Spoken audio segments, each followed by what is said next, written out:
Welcome, everybody, to SFL Free Agency Frenzy Season 26 edition. And we're working on some stuff in the background, giving you a little sneak peek at what we're trying to get done. Give us your feedback on what you heard. We've got plenty of new tracks, thanks to our partners at Universal Music Production. We're ready tonight to talk about free agents and player movement around the league. Over 160 players have already re-signed, including the last one that came across the wire. It was C.J. Parrish over in Detroit.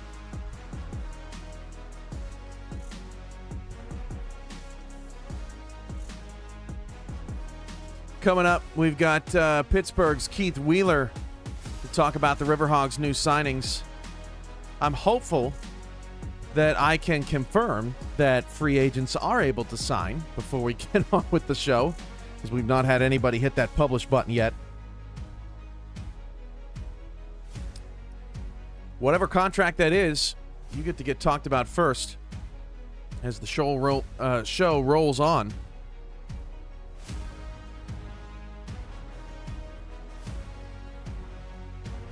Okay, beautiful. Everything's working. We love that.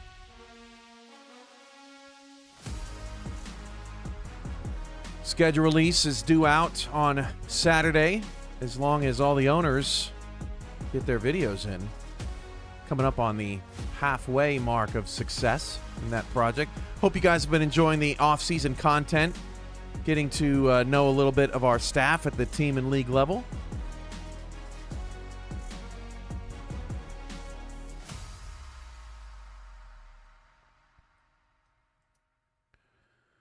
We got 56 watching right now.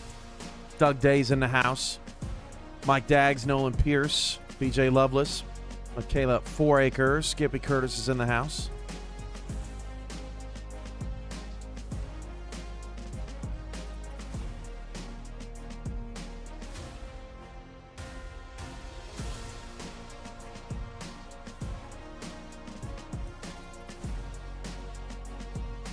.608 Mang in the house. JW Hartshorn is here. DJ Kilgannon.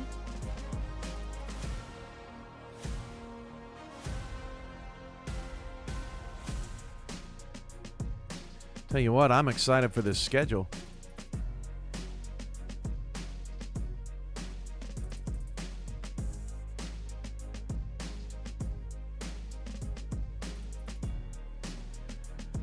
We got our, well, technically not our first free agent. Zion Waddles signing over from the dev team. Fort Worth just knocked a bunch of re-signings off the board. Jeff Gagne, Stephen Hacker, Henry McGee, Amelia Panda, Jeff Spicoli, Robert Garrett Jr., Jet Zero, Ben Stone, Tavius Gordon, Aaron Alexander, Luther Gahn, Zion Waddles all back. Gerard Brody, Jason Bartley of Mexico City coming across as well. Hey, Justin, I'm in the same boat as you, my friend. I don't... all the teams are waiting to drop him. Keith Wheeler's coming up in about 60 seconds.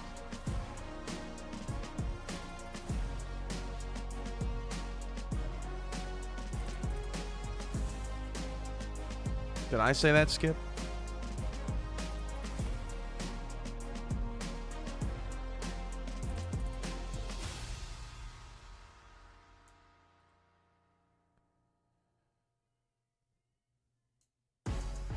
Michelle Colston and Jack Flash back with Carolina.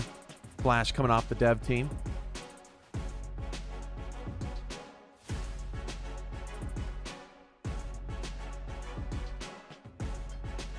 Well, looks like Pittsburgh's going to get the first spotlight here tonight on the free agent side.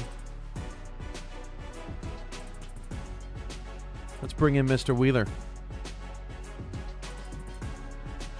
Get the free agency frenzy underway. Keith, good evening. Hey, Ken. How you doing tonight? I'm doing great. How are you, my friend? Doing well. Waiting for our one free agent to finally just sign the contract so I can actually talk about him. I mean, we only have one this year. The drama is brewing across the league, I would say, at this point. Definitely. I think everybody's just kind of ready for this next season to get going. While we're waiting, let's talk about Pittsburgh for a sec, Keith. A phenomenal season ended kind of in a shocking fashion there in the wild card round in the upset to Sin City, but you guys have to be very excited about what you accomplished in, what was that, season 3 for you guys? Yeah, it's our third season coming up. Doubled our wins each year. It's interesting. I tell the guys at the beginning of the season, once we see the schedule, I write down a number, put it on an index card, put it in an envelope, and put it away. And when we hit that number, I pull it back out, and the number was 8 this year. I did not expect us to go 8 straight to get that. I was expecting 8 by the end of the year. It was kind of interesting. So far, I've been fairly accurate. First year, I put 3, we hit 2. I put 4, I hit 4, then hit 8. So, I mean, we're building. The best part is we have people wanting to stick around and build this thing further. And that's always exciting as a GM. So what's going to be on that note card this year? You know what? I guess I will have to wait and see what the schedule looks like on Saturday before I write that down. Yeah, it should be pretty epic. Of course, you'll be playing you won't be playing a 4-win schedule. You'll be playing a 8-win schedule. So that's always interesting and exciting. But Pittsburgh will definitely be more in the spotlight. I don't know. I mean, as a GM, Keith, you kind of have tabs on a lot of teams and a lot of players moving around the league. Is there any particular team or player that you're excited to see where they land and maybe you don't know where they're going to go? When it comes to it, obviously, the one free agent that we're waiting to sign is the most important one for me. The one I pay attention to, kind of reached out and talked with him off and on, had the coaches and Coach Craven talked to him, and then Corey reached out and talked with them through DM as well. Excited to have them come on because it gives us some flexibility to do some things that we haven't done. And I know Coach Craven's been working really, really hard, fine-tuning a lot of the playbooks for us for this next year with this new person in it. So it's going to be interesting to see. Now, the one that kind of got me threw me off was Scar Patterson. Obviously, with his team folding and being so many great quarterbacks, where would he land? So I'm kind of watching to see if he gets signed by somebody or not. Yeah, Jack Wigmore will be on the show later. Of course, legendary quarterback for Baltimore.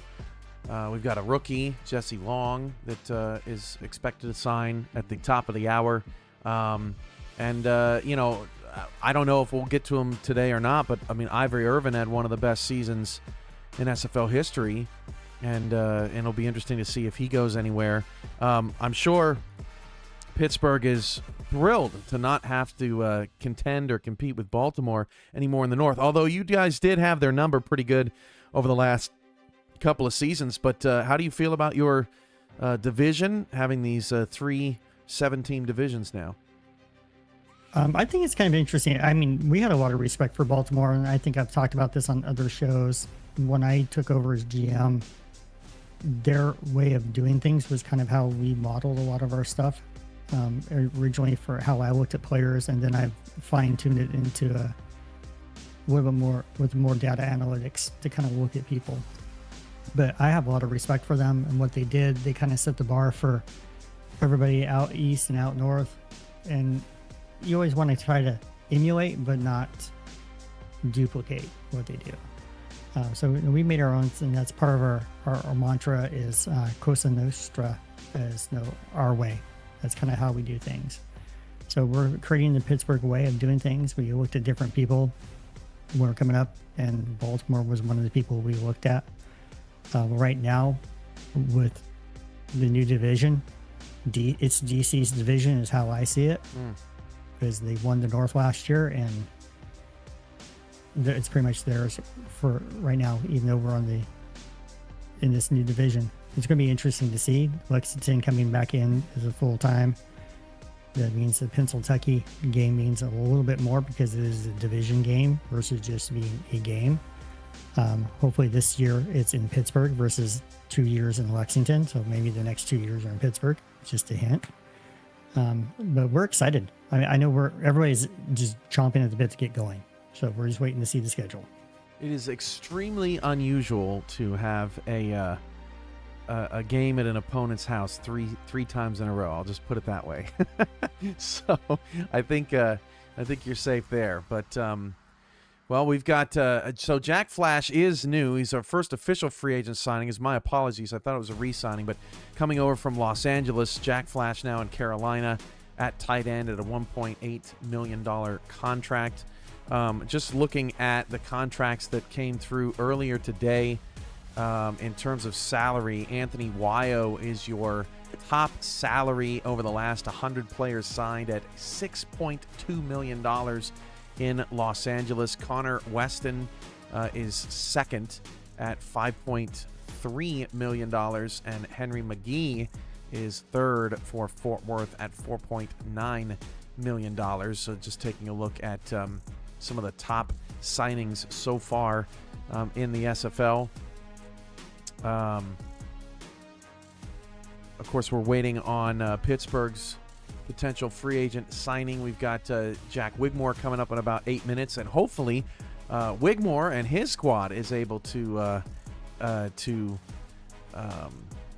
get the signings all squared away. We want to make sure that never want to void any contracts around here. But yes, DJ, Wyo is staying in Los Angeles, and that all to itself might be a big shock, as Anthony Wyo very mobile in free agency typically. Keith, what else is on your mind in regards to the SFL? I know this is not the way anybody wanted to start the show, as you're waiting for your signee, but you know what? It's just part of life, I guess, Cam. I'm just waiting to see what the season is. Luckily, we have a strong front office staff.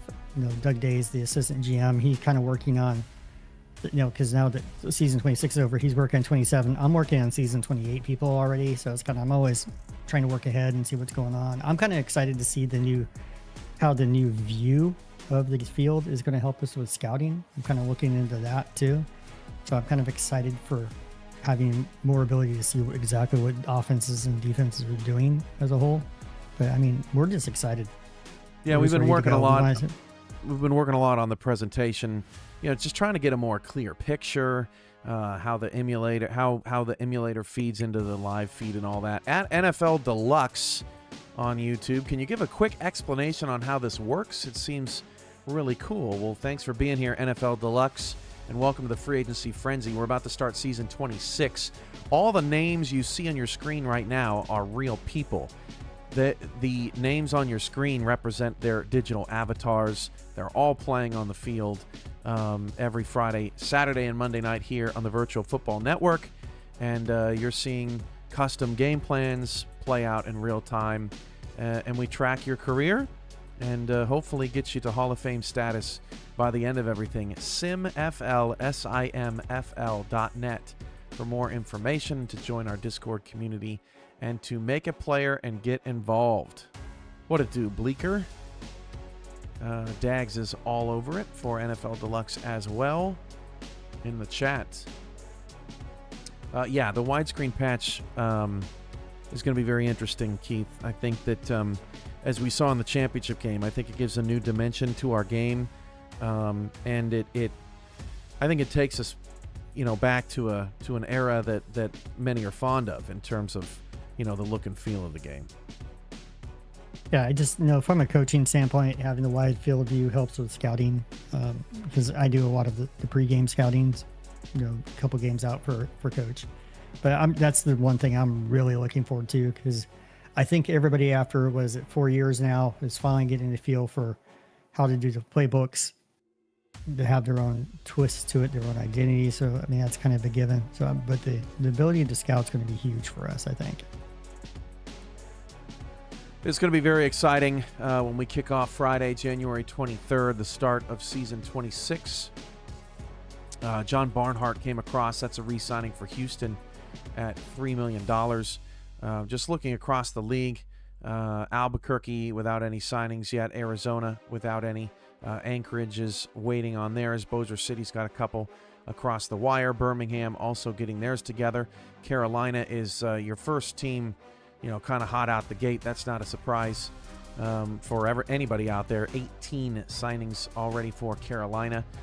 Chicago just announced Mike O'Neill as part of their ownership group. They got a handful of guys that are already back. Who's a team in your division, Keith, that you think will bounce back or take another leap this year, maybe from last season? Ooh, what I always I pay attention to is Carolina, obviously, just because they're ones that I noticed when they first came in with Charlotte or Charleston becoming now Miami. It's like, okay, I'm going to kind of focus on Carolina a little bit to see where they're at. Then obviously DC is always the person to pay attention in our division as well. Just coming across the wire was a big free agent acquisition for the Fort Worth Toros. That'll give us some big news to talk about. James Matthew Jr., the former owner of the Queen City Corsairs, a.k.a. Eric Barkley, signing with his former coaching staff, Stephen Hacker and Luis Gonzalez in Fort Worth, at the tune of a $4.5 million signing for Fort Worth. That gives them a second tight end along with Robert Garrett Jr. Robert Garrett's taking a more subservient role in that offense, but that gives Fort Worth a major weapon in the passing game as the Toros try to regroup after a season that, look, Keith, they weren't half bad last season. They just lost a lot of close games and it put them behind the 8 ball. Yeah, the random number generator did not work in their favor. We've been there before. Last season, before season 24, there was a couple games that could have gone either way in the last few seconds, and we understand that very well. Fort Worth is always a class organization, kind of watching them go up there and have to deal with that. It's unfortunate, but I really think they'll bounce back this year. They'll be a little bit stronger. And I think teams maybe overlook them a little bit because of how they played out last year. Keith, let's talk about your players already signed for a moment. Your re-signings returning. Ace Fennick is back at $4.9 million. He was an early signing, but essentially your entire backfield and all of your offensive weapons and everything that's going on back there is looking pretty good. How do you feel about the way the team is going to come together in season 27? As long as you have Ace Fennick behind center, you got a shot. Ace is the consummate leader. He's in the locker room. He's always talking to people. Very positive outlook. Always pushing us forward and excited. And he was very instrumental in making sure everybody was signing quickly this year. So we're excited. The weapons are great. Having his brother Deuce come back last year was great for us. We're just kind of waiting for people to sign now. We have our special teams back as well. I know Corey's just saying that we published a few more, so you might want to refresh and see who else popped up. But we're excited. But the thing is, heart of our defense is back too. With our linebackers and our secondary, we're ecstatic. We lost, lost a safety, but we picked up, another weapon here as soon as that free agent signed. So I think it kind of balances out. But we're excited. We got a shutdown corner last year with Mennefield. Paired him with Tom Krieg, which is a great setup for us. So I'm just waiting to see how we do things this year, being able with all the changes going on. But I like the stability of the team personally. Doug Britton and Doug Day coming across the wire. Britton coming in at 4.8. Always a dangerous threat with Ziggy Hronick and Deuce Fennick at wide receiver. $10 super chat from Pseudo Nakai. Question for Keith Wheeler. How many times has Doug Day proposed position changes? That's a great question, and unfortunately, it is no national security level, so I don't think $10 is going to do enough of it, to tell you. Has he planned to move to quarterback yet? to dethrone Ace? I pay attention to the Discord as much as I can, and with work, it's kind of hard. And it's like some of these conversations, I get it, but that's the great thing about having team players too. They want to help the team by going wherever they're needed. So it's yes, it's a joke, but it's also like, hey, do we need help somewhere? So I'm kind of looking at those. But I think it's double digits. I can't tell you exactly. I just know it's a lot. Well, Keith, unfortunately, the new era for your free agent has gotten off to a bumpy start. That's a little awkward, but we will don't talk. care. Huh? We don't care. They'll sign. We will talk about them when they come across the wire as free agency frenzy show rolls on. Any last words, Keith, before we let you go and keep it moving? No, hey, just everybody pay attention. I think SFLM's got their draft coming up. That's always something fun. Nice to see that back. But I mean, I'm just excited for this season. I'm just ready to go. We're just ready to go do things. All right, Keith, thanks for joining us on the program, and we'll talk to you soon. All right, thanks, Cam. That was Keith Wheeler, the general manager of the Pittsburgh Riverhogs. They've got plenty of players coming back, and it's still a mystery as to who else might be joining them. Rachel and Corey Menner also just across the wire for Pittsburgh. $10 super chat from Jesse Fritz. And how soon do we bring back the APF 2K8 star rating system? Never! Never, Jesse. Never. Coming up, it is free agent quarterback Jack Wigmore, who has been a sensational talent in many, many years of the SFL. He has spent his entire career with the Baltimore Vultures. Where will he sign? It's coming up shortly on the program. We'll be back after this.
On the line now on the free agency frenzy is the free agent quarterback Jack Wigmore, fifth in the SFL in yards, 43,365, fourth in the league in touchdowns, 322.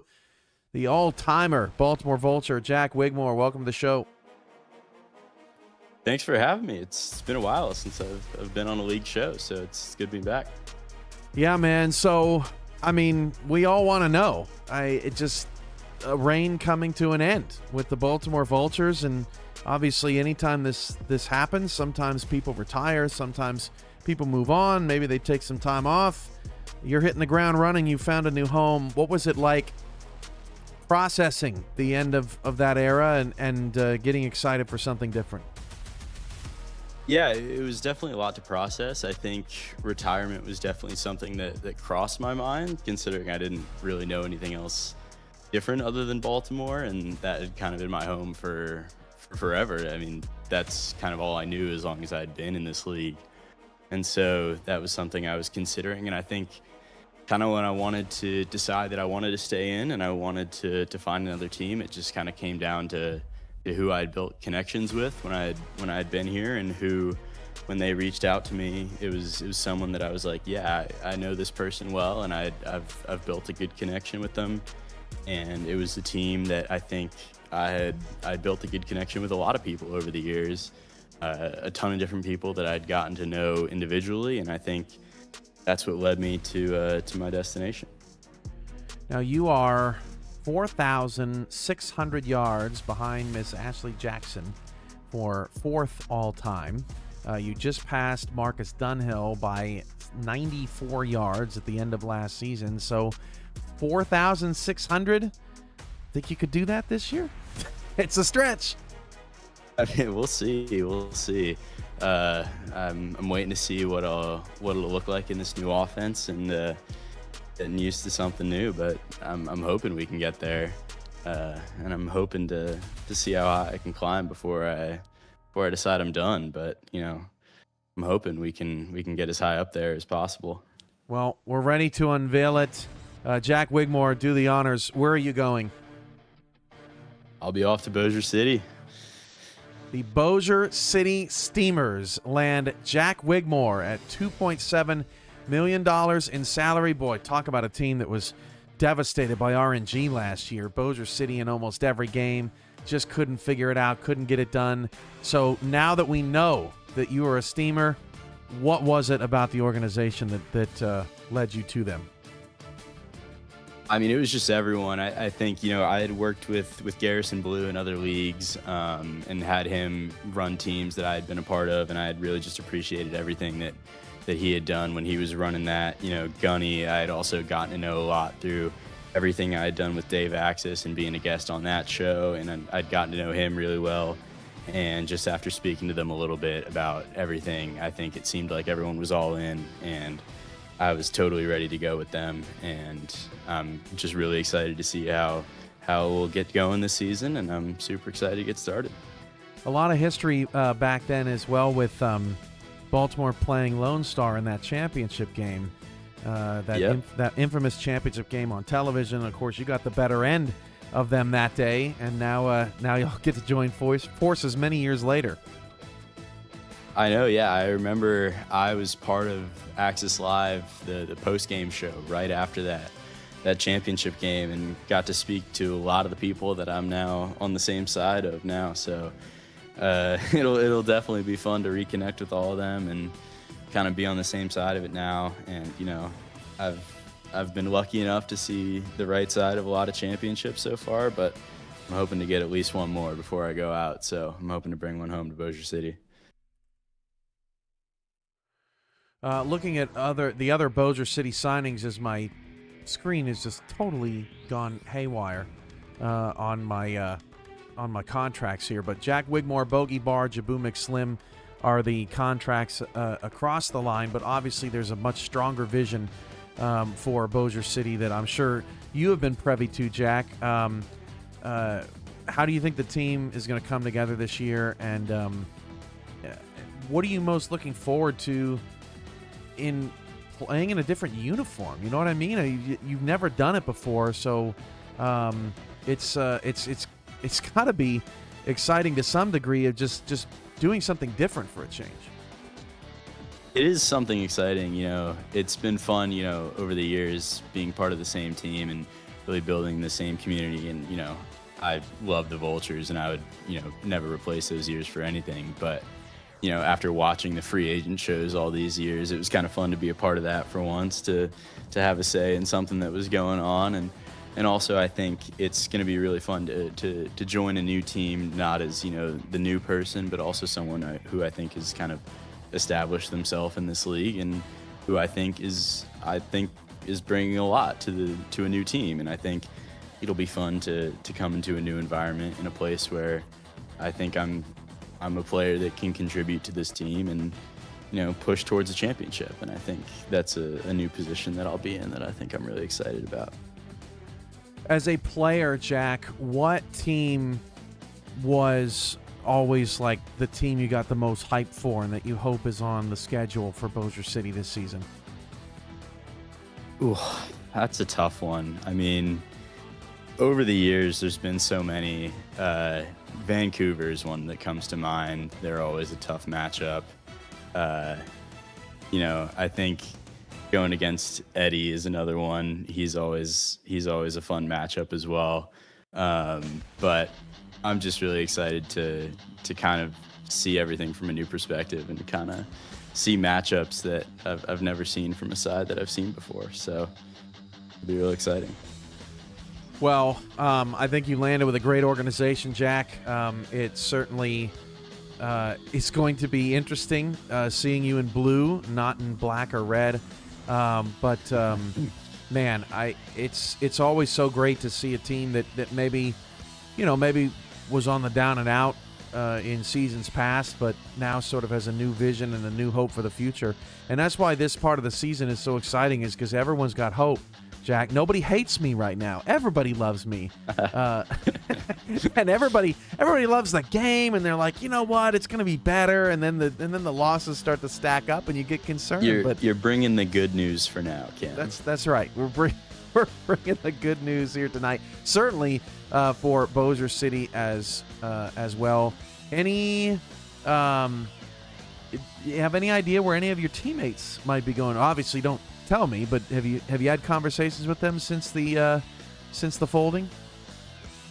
Not a whole lot. I've been, obviously I've had some push trying to get people to follow me, but we'll see if any of that comes through. But yeah, I'm not really sure where anyone's going. I haven't heard definitively from anyone, so I'm just excited to see as you are. Well, as things roll along tonight, we are looking forward to seeing where everybody goes. And coming up next is Bossier City's general manager, Michaela Foraker, who has even more exciting announcements and signings for the Bossier City Steamers, as it's Bossier City stealing the show early in the free agency frenzy. Of course, Fort Worth had James Matthew come along. Parker Thomas going to Oklahoma City.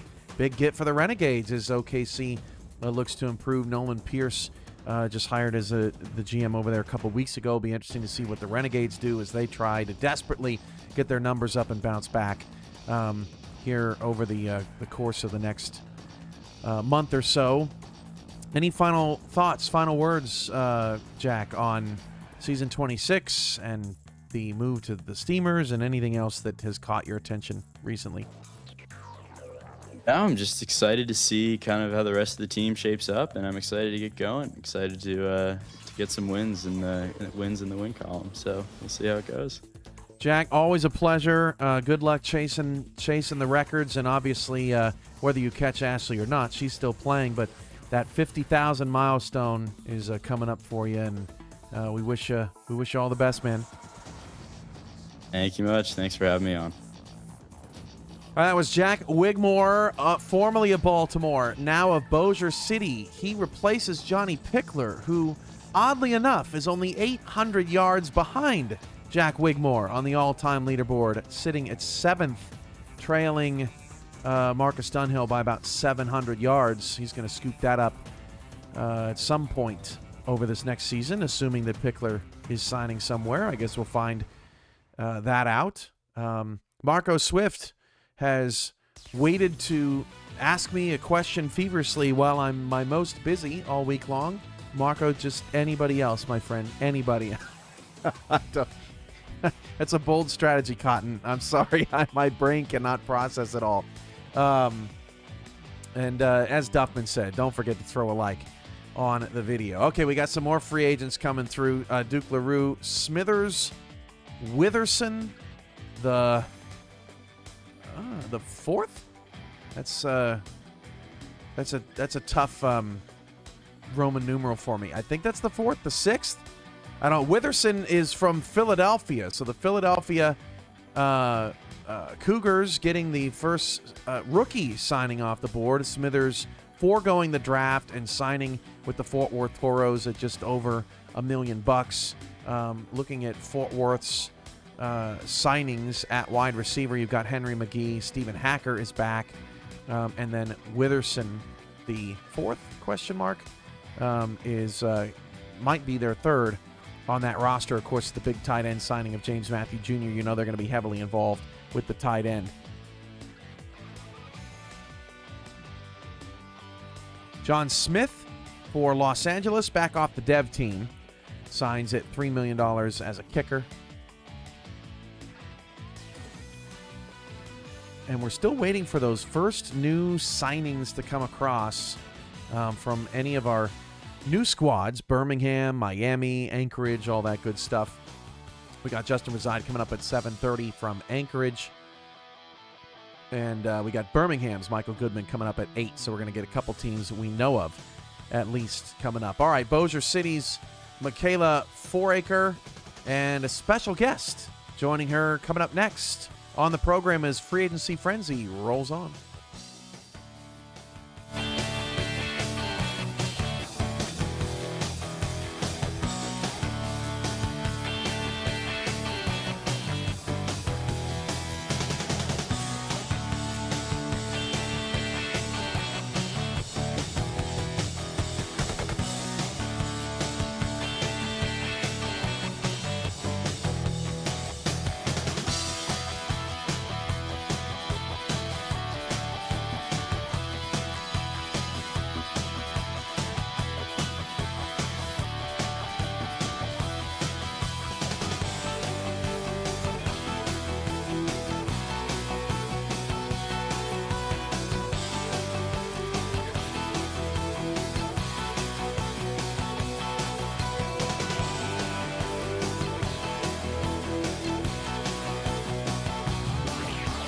Joining us now on Free Agency Frenzy is Michaela Foraker of the Bossier City Steamers, who just got her new quarterback signed, Jack Wigmore. Michaela, what was that process like moving on from Johnny Pickler? We kind of, I don't know, we wanted a new person at the helm. We went with Wigmore because we know how great of a quarterback he was for the league, or especially for the Baltimore, and we're just ready to get things rolling with him. And rolling too with our special guest that we have on the line, one of your new free agent stars, and I'm anticipating maybe not the only free agent star to talk about as Bossier City runs through their roster. Michaela, what do you have for us tonight? We have a new person joining our front office as our league liaison, helping explain things to players. If you refresh, you'll see them pop up. And there's only one way to introduce this kind of person. Oh yeah. Mickey! Hi, Cam. How are you? Mickey Melillo leaving Minnesota, joining Bossier City as their new kicker at $1.3 million. I am well, Mickey. How are you doing? I am doing well, getting over a bad upper respiratory infection, so if I cough, I apologize. Michaela, your new kicker, your new quarterback. What was the process like in trying to get Mickey to come over to Bossier City? I just jokingly reached out to him at the end of the convention, was just like, hey, have you ever thought about playing for Bossier City? And it worked out. I got to him first. Very nice. And hey, you know what? Sometimes that's the name of the game. People like to be wanted, especially first. And, Mickey, you are a long-standing member of the Minnesota Legend. Why leave now, and why Bossier City? So the big thing, and I explained this too, so I have nothing but love for Minnesota. Axel and BJ run a great team. The front office there is fantastic. It was a hard decision for me to make, but the main reason was personal growth. Ever since I joined the SFL, I have been in 2 locker rooms. In the minors, I was with the Adams, and I was Minnesota's first ever draft pick, and I've been in their locker rooms. But I know I want to grow in this league, and the only way I can grow is to experience more of the league than the color green. So Michaela has reached out to me the past few seasons, and she's always reached out to me late where I've given my commitment to Minnesota for the following season. So as smart as this young lady is, she reached out to me after week 1. And we had a nice conversation, her in the front office of Bossier City, and I explained to her how much I want to grow. I would love a front office position. I don't know much about running the team. I tried in Minnesota and failed miserably, but I know people and how to talk to people and be able to relate to people. So I thought of this league liaison position, and I pitched it, and they loved it. Michaela, let's talk about some of your other signings that have come across as well. We got Rob Noel, Speedy Gonzalez, Jeff Banfield, Vin Callia, Yogi Barr, Jabu McSlim, Rob Foraker, Michaela Foraker, Stuart Zamilia, Zach Holdorf, who just called you not smart in the chat. So It's the corn man. He lives in the cornfields. He don't know much. But as things kind of wind into shape for Bossier City, can you take us back to last season? Because I know that it was a trying time being in all those games and coming up short over and over and over again. And how frustrating was that for you all as an organization, and how difficult was it to kind of keep that faith in the locker room and just try to keep things together? Keeping things close in the games that we did lose helped keep our eyes looking forward, because we know we are close to achieving what we know we can achieve, which is be playoff bound. But it's making sure that we can keep that tight-knit family feeling that we have has helped a lot. And knowing that we can improve and beat some of those big name teams, like our last win against Houston. No one really projected us to win that game. So us coming out on top of that game helped a lot. Yeah, so go ahead. So with that win, it helped us further, I think, solidify that we have the base now, and we just build off of it more and get some of those key players that will help us get to there. Mickey, did the wins or lack thereof contribute at all to the decision, or was it more just a culture fit, win or lose regardless? Win or lose regardless, with Minnesota, I mean, I know the timing seemed very bad, that this was the first time we didn't make the playoffs, and here I am jumping ship to, ironically, a new ship. And it had nothing to do with it whatsoever. This was a decision I made after week one. So, yes, we did lose in week one, but it had nothing to do with my decision to move over to Bossier City. I've had many teams reach out to me over the years, and like I said, Cam, if I wanted to grow in this league, I can't stay stagnant. I give Jack Wigmore a lot of credit staying with Baltimore as long as he did. But for me, I needed to move. I need to experience. And Michaela, like I said, Michaela was the first one to reach out to me, and I had a great conversation. So it had nothing to do with missing the playoffs or the lack of wins in Minnesota for me. It had more to do with personal growth. And that's why I'm over here with Bossier City, because I feel they're the same way. They want to grow, and I want to grow with them. Mickey, if I were to tell you that your trip back to Minnesota would have landed in a primetime spot on the schedule, would you be surprised? Oh, gosh. Not at all. Not at all. Not at all. Cam, I've known how you scheduled some of my games in the past, and I won't be surprised if all of a sudden I'm the Monday Night Spectacular. Any predictions as to what week that might be? Week 9. I'm going to say probably week 6. Both of you. It would be ironic if it was week 7. That's true. That's true. That would have been some next level scheduling right there. I don't think we're that smart, but certainly looking forward to it whenever it may come up.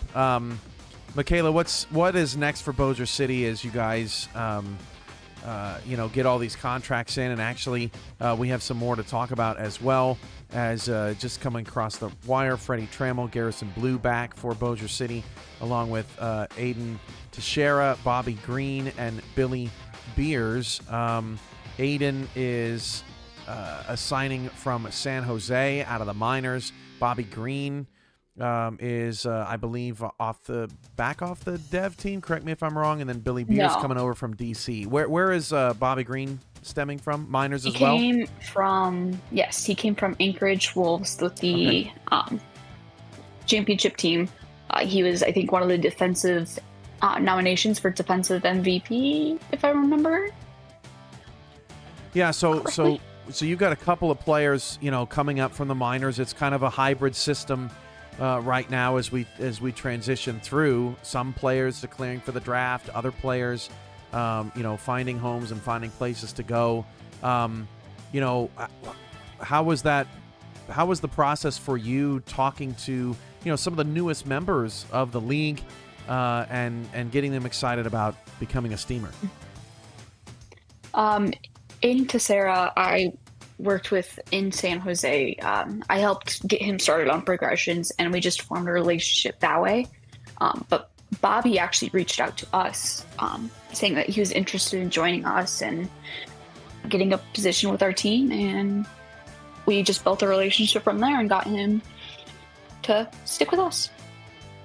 Yeah, Bobby Green, a finalist for Defensive Player of the Season for 2 straight seasons, according to DJ in the chat, just confirming all that for us across the league. But Bossier City, by my count, quickly, 12, 15, 18, 19 players right now have come across the wire. Oh, we got a big one to talk about. We're going to be talking with free agent wide receiver Mike St. Green later in the program, but it just came across the wire that he's going to Texas rival Fort Worth, leaving Houston. Oh boy. That's spicy.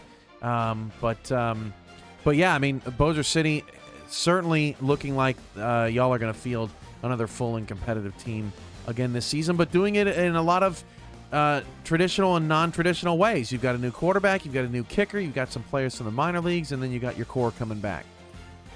Mm-hmm. Yeah, it's gonna be an adventure. I can't wait to partake it with these people. All right, Michaela, Mickey, any last thoughts on season 26 as we roll forward? I just want to say, don't you worry, SFL Nation. I do have a costume picked out for the Steamers for the convention. Yeah, now that's a good point, because it's one thing to dress up as a Sasquatch. How do you dress up as a ship?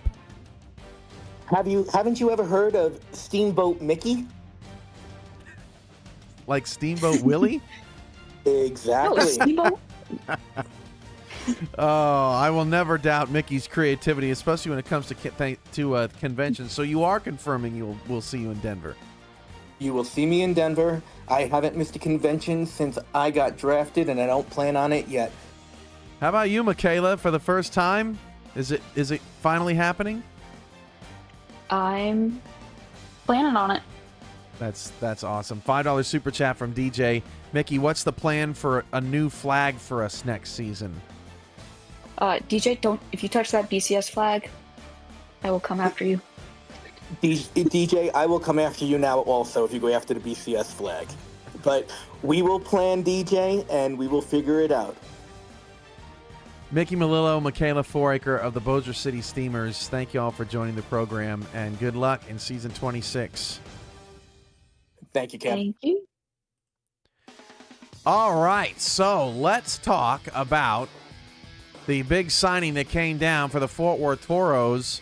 So it looks like, going back to the signing of Witherson, the fourth, that will be the fourth wide receiver for Fort Worth, because Mike St. Green, at $2.5 million, is giving Fort Worth an arsenal of weapons they have not had in quite some time. You've got James Matthew Jr., you've got Henry McGee, Stephen Hacker, and now Mike St. Green, who on paper would appear to be the wide receiver 3, but you never know. Still looking for a quarterback for the Fort Worth Toros.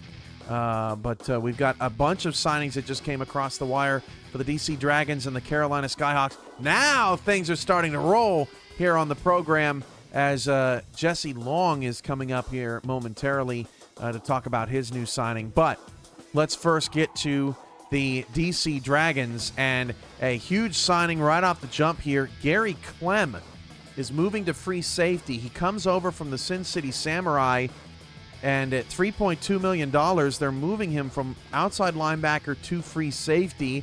An interesting move there for DC. That's due to the loss of Billy Beers going to Bossier City. Jadoobie-Doo also resigns. Victor Ironleg is back for the DC Dragons at kicker. Will Stern is headed to DC from Vancouver at a $695,000 salary, and then Connie Cook is back off the dev team.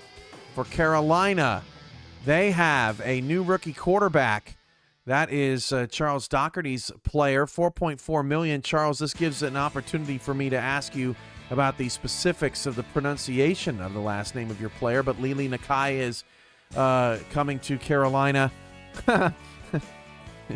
Never ceases to amaze me how many times a family member will call me in the middle of a show, especially when they know that I am on the air. Lili Nakai is coming over to Carolina by way of Arizona. Brunter Grayjam is also going to Carolina at center, and then LJ Hobbs at defensive end is back off the dev team. If Charles is Charles here? Is Charles still here? Does anyone know in the minors, y'all got a pronunciation of Mikhail's last name? I know he told me, but I have just such a terrible memory. I don't want to get it wrong on the show. Mike St. Green to Fort Worth, of all places. Wow, he loves being the enemy. Mikhail Pajak. Okay, perfect. Thank you, guys. Mikhail Pajak, the new quarterback in Carolina at $4.4 million, replaces Marcus Dunhill, replaces Bryant Dynasty. A fresh face for the Carolina Skyhawks for the third time in 3 seasons, and in fact for the fourth time in 4 seasons, I believe, or maybe 5, for Carolina, a new player under center as the Skyhawks and Dragons get some signings on the board. Getting some word that MSG almost ended up somewhere else, but ended up signing with Fort Worth. All right, we'll find out where Jesse Long might be heading as the new rookie signings are coming through and the free agency frenzy is rolling on. We'll be right back after this.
Welcome back to Free Agency Frenzy. I am here with free agent Jesse Long, one of the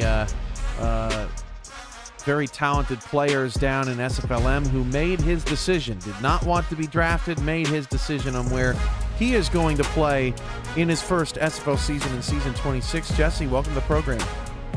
Welcome to the program as well, Cameron.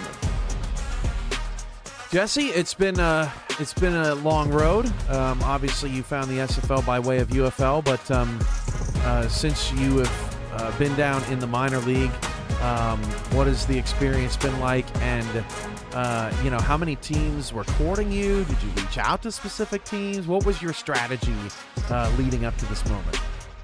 It was easy because the first team that got in contact with me was the one based on everything I was looking to get. I looked at the metrics, I looked at the tables, the locker room mentality, the feel of it all, and it just naturally lined up. In my life, it just happens to have been that, like, everything that was supposed to work out for me just worked out for me by virtue of being in the right place at the right time and smart enough to take the offer when it was on the table in front of me. And that was how it felt like.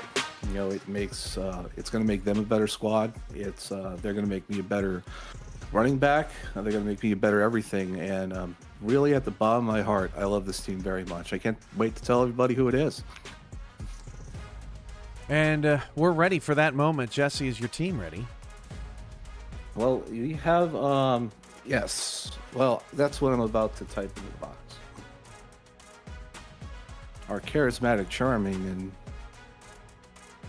very... By the way, the championship game last year, dude, that was something else. That was an amazing presentation. That absolutely rocked. It looked like what you would see on the big time on TV. That was cool. The graphics, the banners, that was awesome.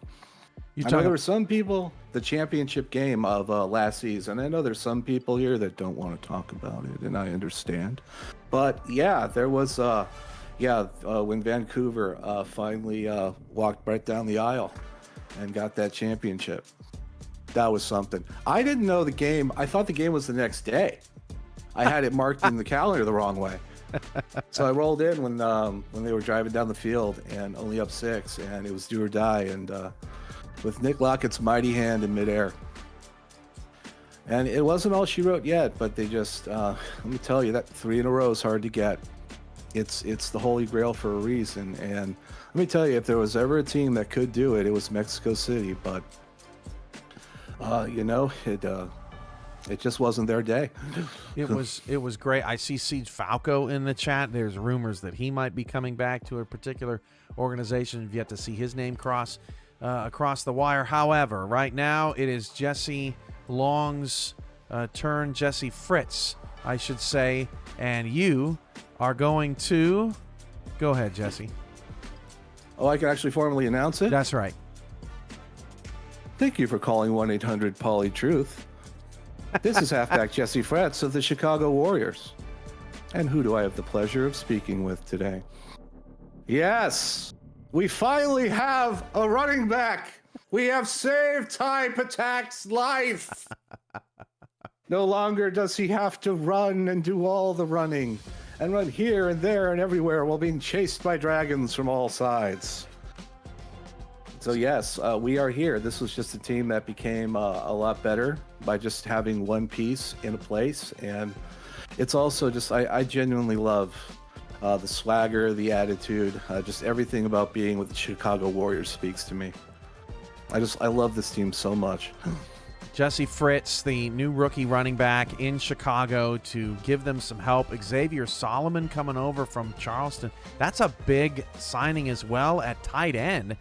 Considering that you also have Polly Truth as well. So Chicago is doing things, well, they always do things a little bit differently. Am I right, Jesse? But doing things, doing things a little bit differently now with 2 very good tight ends. Kind of reminds me a little bit of what Oklahoma City was trying to do last season. Then you got Patak and Fretz and everyone else as a part of this squad. What is it about Chicago? What do you like about them, Jesse? I just, like I said, I love the attitude of it. It's just, it's got a swagger to it. It just walks in with the elbows all the way out, like a heel wrestler. It's just, and I love it. And I mean, Pauly Truth, he's published numerous rap albums, which, you can find he's good. On YouTube. And he's good. He's good. Yeah, he's the man. Yeah, it's got an almost like, bad guy wrestler kind of mentality to it. And that's what Jesse Fretz has always been about. And it's just it's just one of those things where like I said, I feel like I'm in the right place. I can't tell you how long I just wanted to wait to be able to tell everybody and their mother that I'm joining the Chicago Warriors. Just a quick programming note here. Siege Falco has signed. He's going to Albuquerque, which shouldn't be such a huge surprise, as Albuquerque staff came from Atlanta, where Siege Falco made his career. So Falco going to Albuquerque is a ton of Albuquerque Adams signings just came across the wire. Nolan Pierce also going to Oklahoma City. Not a huge surprise as he is their new general manager. But, Chicago made the playoffs last season, unfortunately an early first-round exit to Arizona. But, they turned a lot of heads, and Ty Patak, if you look at the updated record books on the league website, Patak and Truth set a lot of SFL records last season, at least in this era. And I can't wait to see what they do in the coming year.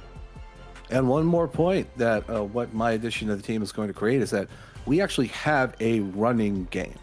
And that's going to add another, we can actually run the ball now. We can do it with sweeps, and we can do it with all the actual running plays in it.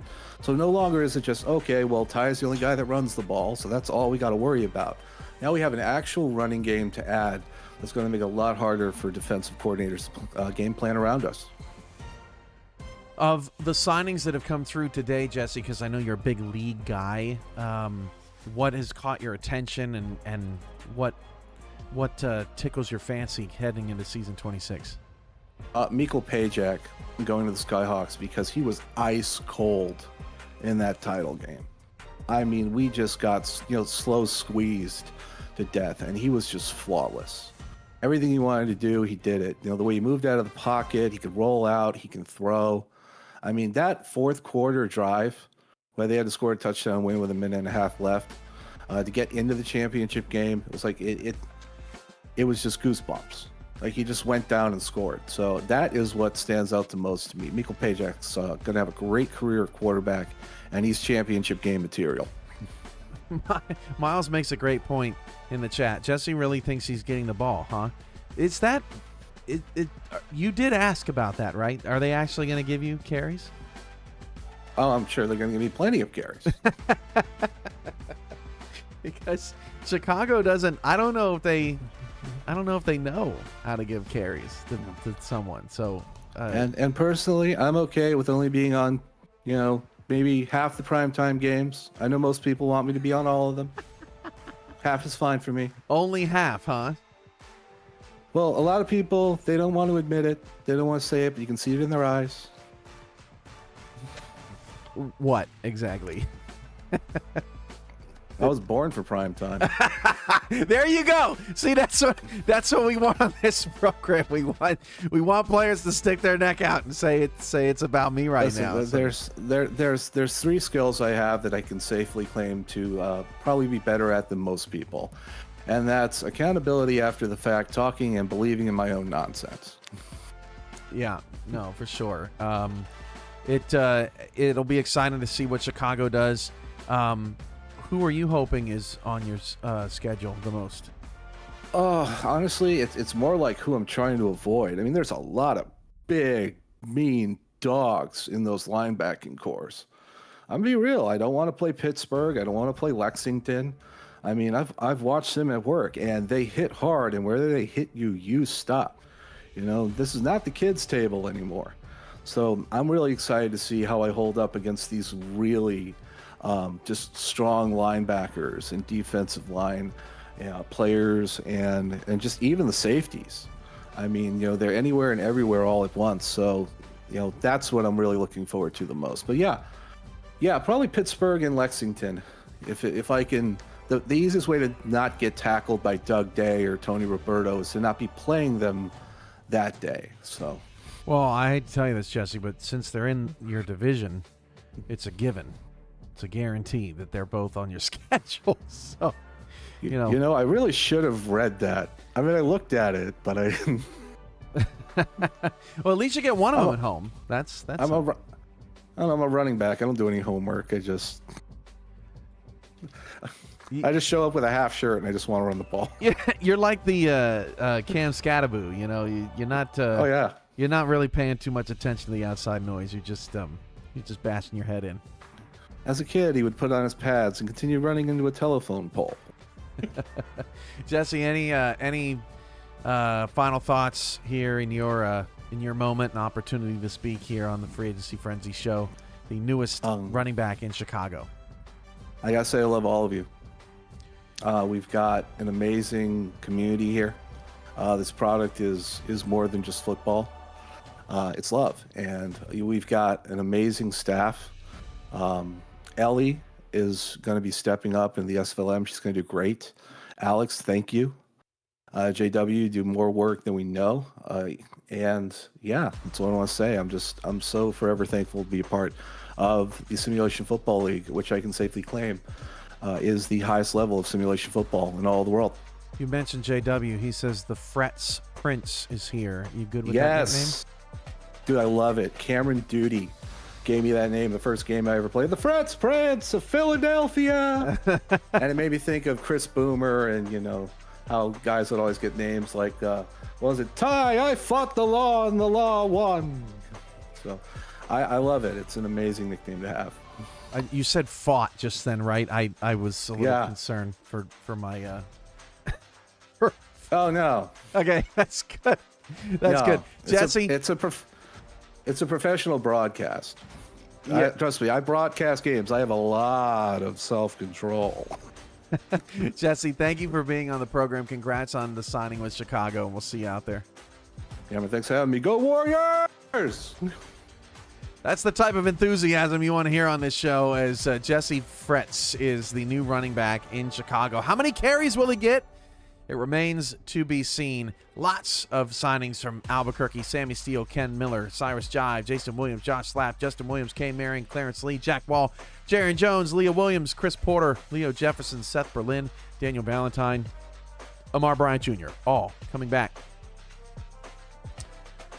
Speaking also of JW Hartshorn of Detroit is coming up next. Let's get a refresher on our transactions to see what we've had most recently coming across the wire. How about more from Nick Fargo?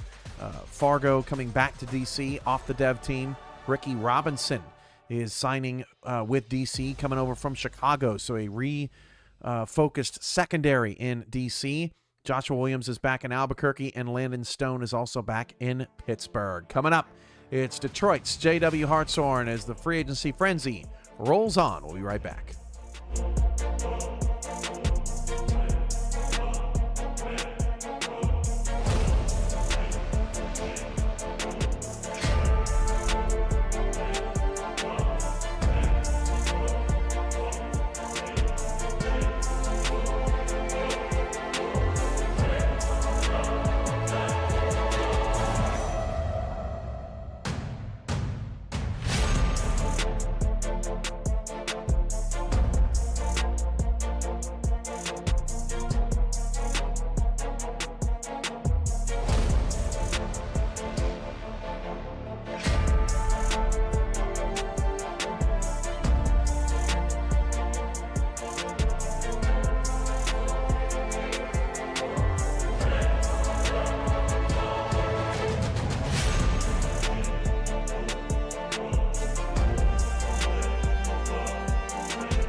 Welcome back to the SFL's free agency frenzy as we count down to season 26. Right now, we've got Detroit's JW Hartshorn on the line, talking Detroit Maulers football. How you doing, JW? I'm doing pretty good. How about yourself? I'm doing great. Is your light on? Yeah, though, you know, with the way my camera works, that ain't saying much. I had to take those videos with the light on in the background and my phone flashlight on, and it was still doing nothing. Listen, man, Christmas is right around the corner. You got to say something. Oh yeah, I found an old webcam I had from I want to say it was 2018. It was just does this work? Okay, good enough. Robert Henson says it's going to take at least a half an hour. No, not if you got someone in charge. I think he's saying you talk too much, JW. Anyway, Detroit signings. Let's go. All right. Well, we've had a bunch come up. I'm excited to kind of bring back a bunch of the old group. Of course, first one I've already put in there is a dev player that we brought back. My good friend Gordel Khan, good old 6'7", 200 and yes tight end who basically is a lineman in his own right. But I know for this season in particular, we wanted to build a strong offense. That was our big weakness last season. You have Porsche Henson coming back, Hadrian Marlowe and Jimmy Hayes. We have 3 big pieces on our O-line. We also have a little bit more coming with that, but we just got to wait on it, so I can't announce who yet, but you'll figure it out. We did have a departure at one of our running back spots, so let's start off with with one of the big shockers then, if it'll actually publish. Come on, publish for me. We're ready. Takes like 1 or 2 clicks just to get to go through. Why does it do this to me? Come on. What do you mean error while publishing, you evil? Really? Of all the times. Oh, nope, it went through. There you go. All right, fourth time's the charm. Rayshawn Williams. Is that a 9? Wow, it actually sent 4 times. No. Is that a 9 in front of the salary? Yes. $9 million? He is a rookie that me and Ellie coached back in San Jose this past season. He also has been helping out as a scout for Detroit all throughout last season, and he's commonly known for his time in Canton before he was Frank Bernstein. Now he's playing as a running back. Of course, as a rookie, the rookie is free as long as the team meets the signing minimum for the season. I'm guessing Detroit is doing that. Oh, yeah. Of course, we have 5 people here. I'm still waiting on them to sign their contracts, but, life, some are overseas at the moment. It's kind of a, what can you do? But that should be sorted. I believe our next one should be up. Everyone's favorite kicker. She definitely went off this season, as well as our boy Rob Hunt. And I did miss, I apologize, I did miss the $9 million corner Hudson Cruz from earlier for Lexington. So another player that is on essentially a super max deal. But yes, Aldmir's back, Hunt is back as the Detroit signings roll on. That's no surprise. Yep. And with that, we're also bringing back a couple more of our dev players. They've been really, really good for us. We've helped them develop since since they came in. Henson Jr., of course, is another person that was vital to our success this last season. He was one of our scouts. He's actually stepping in alongside me to be I'm stepping in as head coach this season, and Henson is stepping in as my direct assistant. He's learning from me. He's been doing a bunch of help in all our testing, our sims. He's even called me out for having dumb ideas. So you know what? Maybe we already broke the 4-win curse of Indy. Maybe we'll go even further. Yeah, speaking of, we have more signings here. I don't want to sidetrack you. You know what? I'll publish one of our other rookies and a returning player, albeit he didn't play with us last season, for you. It'll show up for me. King Jamal coming over from Sin City back in Detroit by way of Indianapolis. And then Jamar Shelton, a $6 million rookie receiver. Yeah, Shelton was one of those receivers that he kind of had that Randy Moss energy. You just throw it up and he'll go get it. He has been just awesome to coach down in the minor leagues. And when him and Rashawn both kind of were like, hey, so we're coming to Detroit, right? And just like, I wasn't going to fight that. You're not going to twist my arm, please. But yeah, no. What were you saying about the Indianapolis thing? Yeah, I was just saying King Jamal was previously with the franchise with Indianapolis, right? And that's what you meant by him coming back over.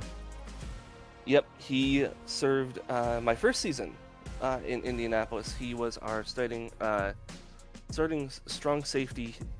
Funny enough, he came to us about the idea of playing a flex role, a bit of a safety, cornerback, linebacker.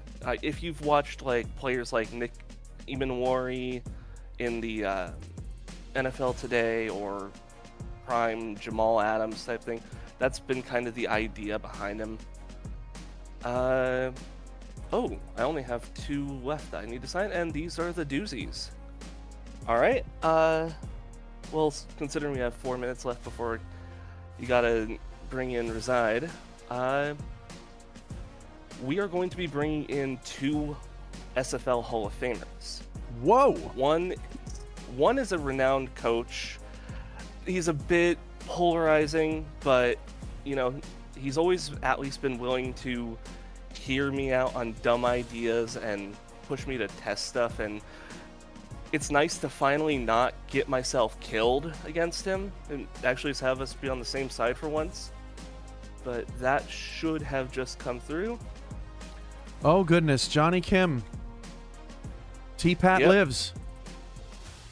He lives.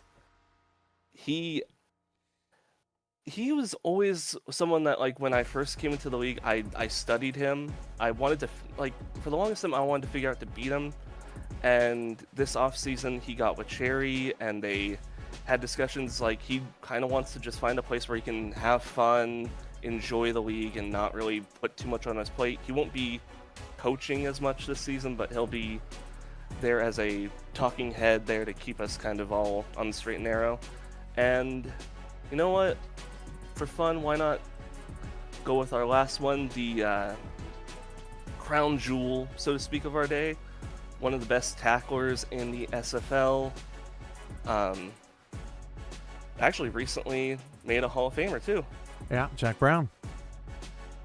Yep, he wanted to bring back his linebacker for a Detroit team. He was like, I'm perfectly fine never running this, but as soon as we had the discussion about bringing Detroit, he's like, okay, I got to do it for this. You can't really go wrong with it, but I'm excited to get to coach him again. I got to coach him at the tail end of his Charleston time with that player.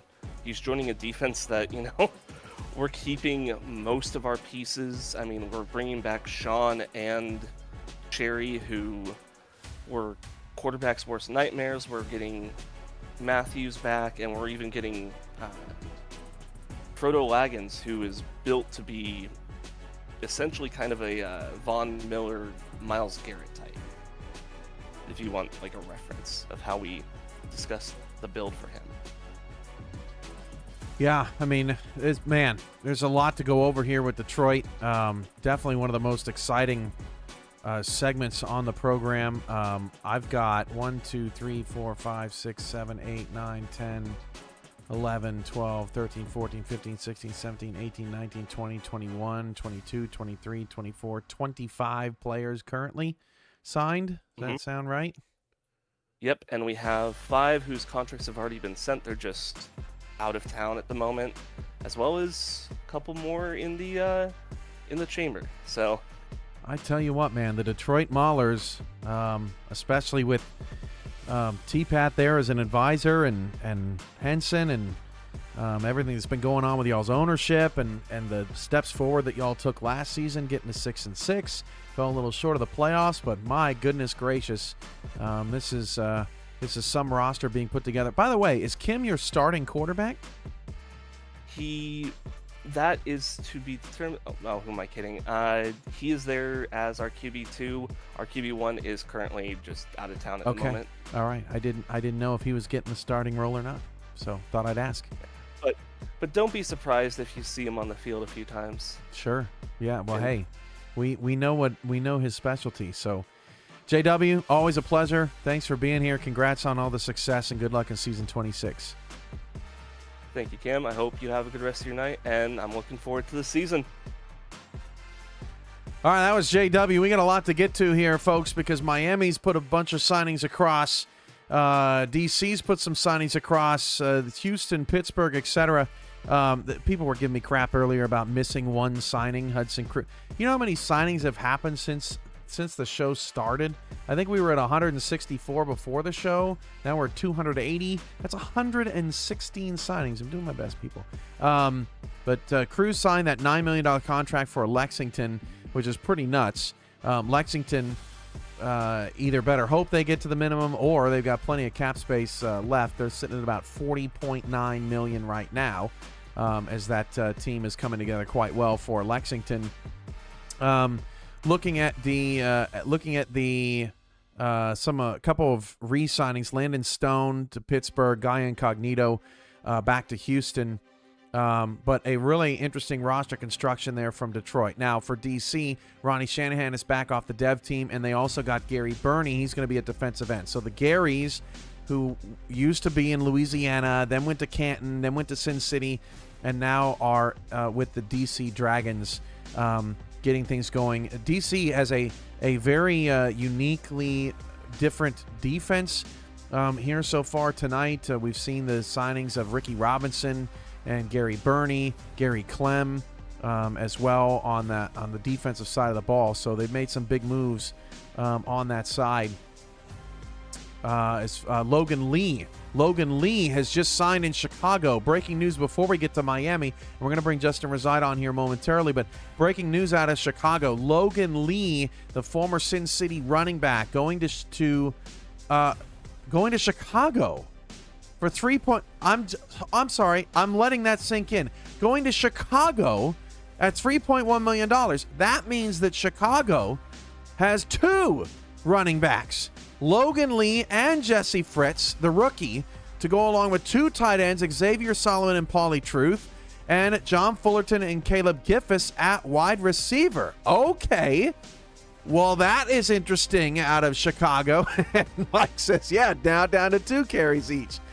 All right.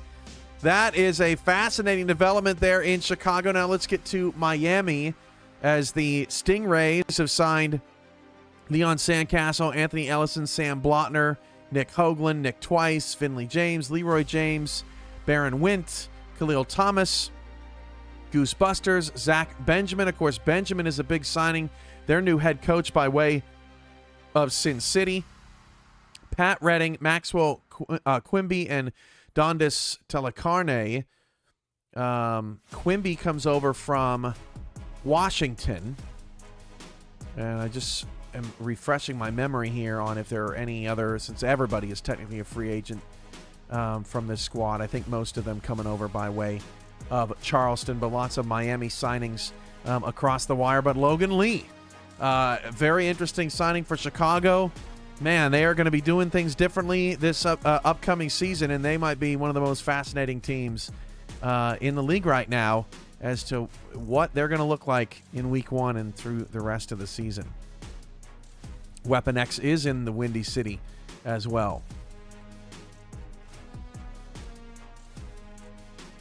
The rookie salary is more than the vets, says Ron Haynes. By the way, Ron Haynes coming up in about 45 minutes to talk about where he might be going this season.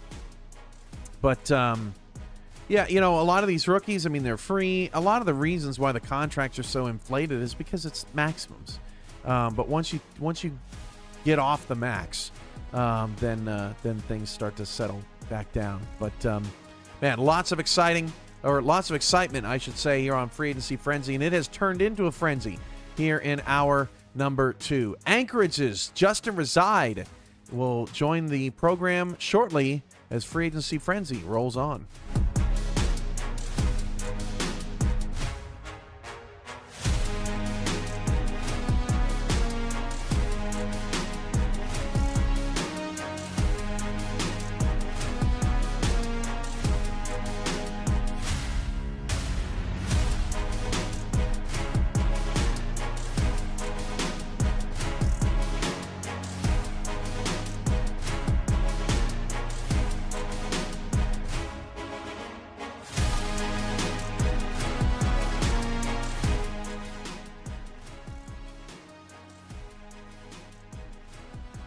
Welcome back to SFL Free Agency Frenzy for season 26. I am with Anchorage's Justin Reside. The Anchorage Wolves, the newest team in the West Division, ready to announce some signings and show everybody what they've been cooking up. Justin, how you doing? I'm doing all right. Just let me crack this. Oh, Mike's Hard Lemonade to welcome Anchorage into the league. Salut to Anchorage. Crack it and let's get ready. How do you want to do this, Justin? I think Ryan has the, if Ryan Davis is listening, release the guys that are from, that came out, that are re-signees that are from the formerly Queen City Corsairs that are now officially, Alaska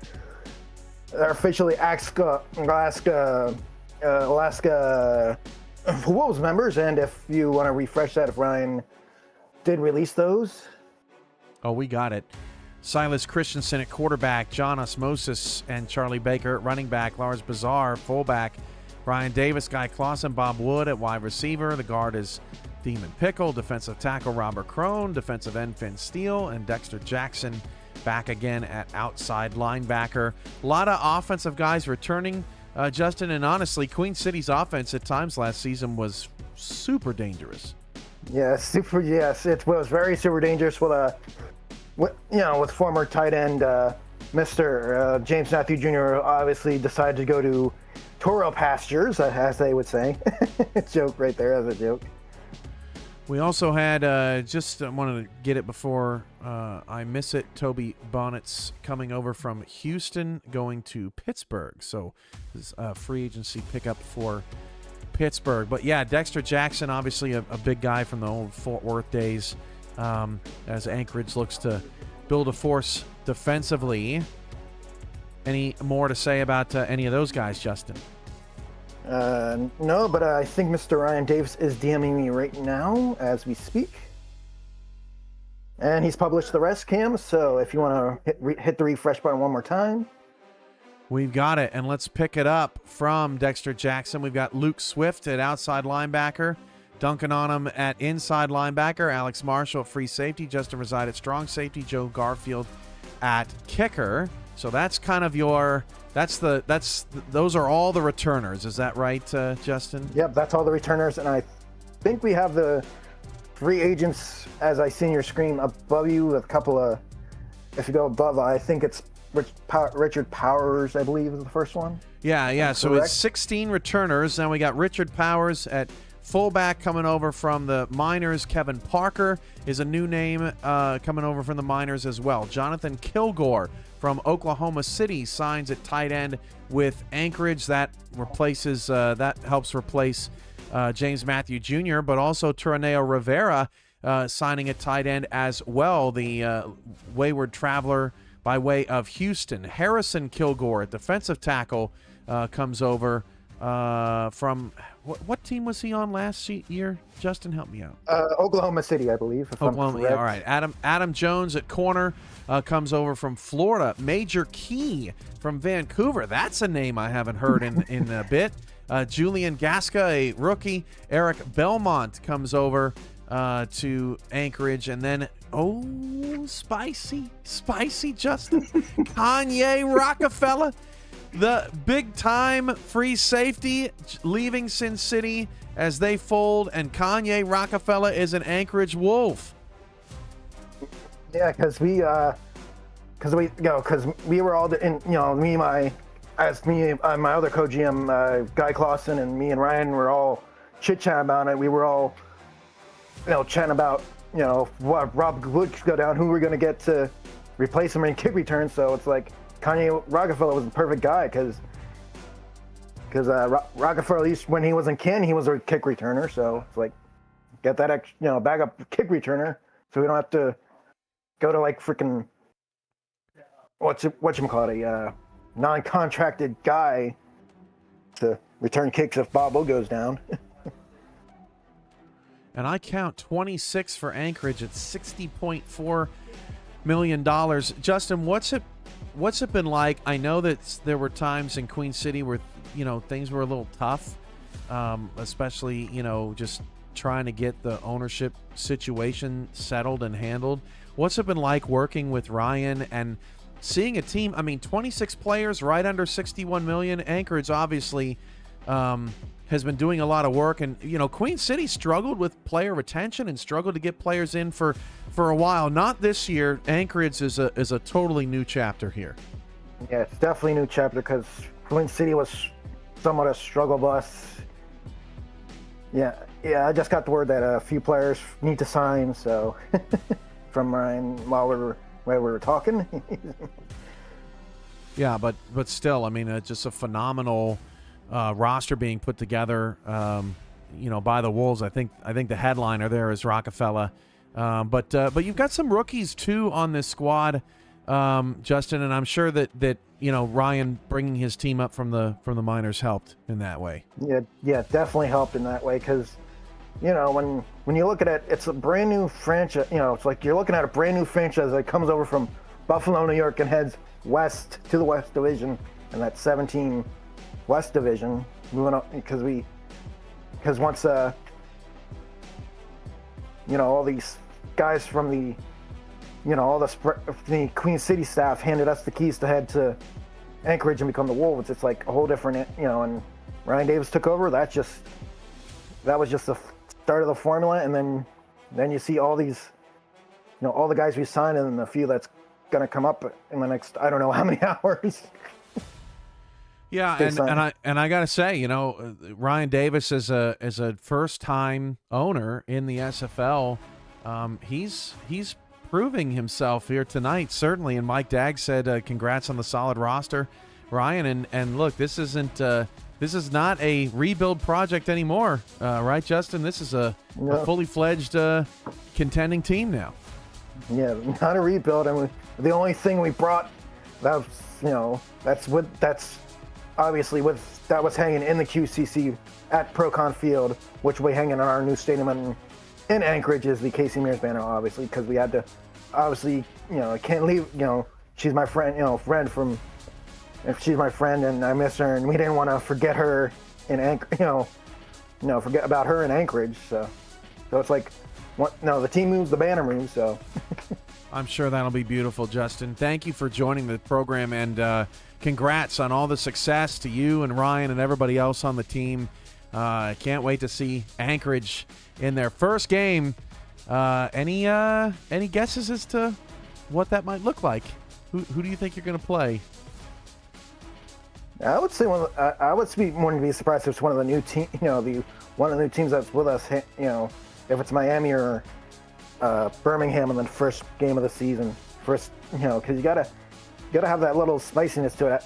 The three new teams playing each other on the schedule. So, Justin, you're so good at this. I think last year you hit something right on the money too, and we were talking about the schedule. But we'll have to see what happens on Saturday. Justin, thank you so much for joining the program. You too, Cam. All right, bye. All right, we got to get to some big news. The Miami Stingrays have signed Ivory Irvin, $3.7 million contract, the former Baltimore Vulture, going to Miami. So we saw Jack Wigmore go to Bossier City. We've now seen Ivory Irvin go to Miami. We saw T-Pat join Detroit. So everybody's kind of getting split up, and I'm sort of looking out of the side of my eye at does Miami play Bossier City? Maybe might have to move that game up. Move that game up in priority. Ivory Irvin signing with the Miami Stingrays, a huge signing for Miami.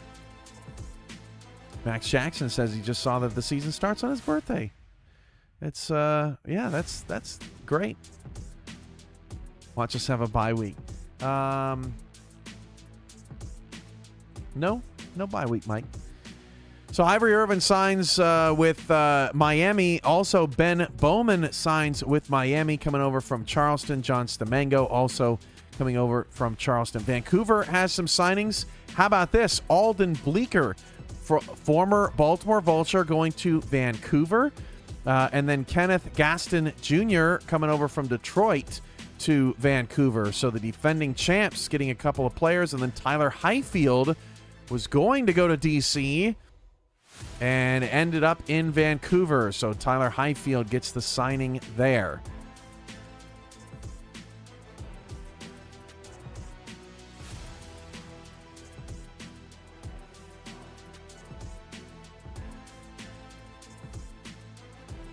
Coming up next, free agent wide receiver. I was trying to figure out what Charles meant. I'm sure it was a dig at me somehow. I don't know. I'm not sure. See you January 26th, buddy. Free agent wide receiver Mike St. Green is going to talk about his journey to Fort Worth by way of Houston, one of the biggest headline grabbers of free agency frenzy tonight. We'll be right back.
Welcome back to Free Agency Frenzy. Right now, I have the Fort Worth Toro wide receiver, Mike St. Green, announced earlier tonight on the show, leaving Houston and going to a Southern rival.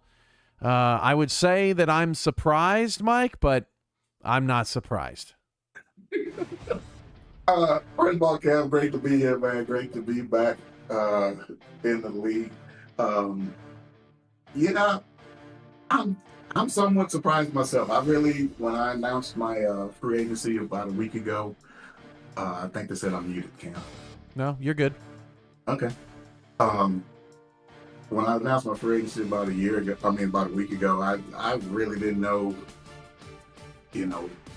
what was going to come of it. I was at one point leaning very heavily towards free agency. Towards actually retiring, hanging up the virtual cleats. But I just could not pull the trigger on that. I just felt like it was more for me to do and accomplish in this league, and I just needed a fresh start. And it just so happens Fort Worth ended up being the new home. And Fort Worth's got a lot of weapons on this squad too. The offense should be really exciting. We await who's going to be throwing you the football, but I mean, to have McGee and Hacker back, obviously, but to get James Matthew Jr. from Queen City, we've talked about James Matthew Jr. a lot on recap shows over the years. He's going to be a special player alongside you. Yeah, it's going to be interesting over there, Cam. I tell you what, I didn't realize. The minute I hit in on becoming a free agent, my messages and even my phone started lighting up like a Christmas tree. I was overwhelmed with with that, I was like, man, maybe I should have retired. Especially now that I'm seeing these $9 million corners. I should have gotten out while I had a chance. But I was like, man, these guys are going to be locking people down. But yeah, man, great weapons over there. I see that we're bringing in and signing. I'm excited to be a part of it, and truly looking forward to it. And I know how you do things. I'd like to see an interesting week 1 matchup brewing. Week 1 matchup brewing between Fort Worth and Houston? Oh yeah, why not? Let's go ahead and get it let's go ahead and get it over with. I mean, we really want to burn that week 1 though. I feel like that's a good one to. We can hold on to it. We can hold on to it. We'll find out on Saturday. I know you've been watching the show. I know that you've seen some things going on around the league, like the $9 million corners. What do you think about the Baltimore split up? The Wigmore going to Bossier City and Irvin going to Miami and T-Pack going to Detroit. Yeah, I really hate to see a franchise with with so much history like Baltimore lead the league. But yeah, Ivory Irvin, I'm glad he got announced before I came on. I was interested to see where he's going, and as well as Wigmore. So man, yeah, I think, Cam, this is going to be probably one of the more interesting seasons that I've been a part of in my 12. It's now going to be 12 seasons. The retraction and people having to go different places and teams folding, and now we're seeing a whole bunch of different faces in new places, and I think just the newness of a lot of these teams and franchises that we don't have a clue as to what they're going to do. I think is going to make for a very, very interesting season. What was your conversations like with Fort Worth that separated it for you? Because like you say, your phone blew up. I think a lot of times people don't realize how fun it can be to be a free agent, right? Yeah. And go through that process. But what was the conversations like with Fort Worth that ultimately was your separator over some other teams? Well, I'll say this initially, that there are some very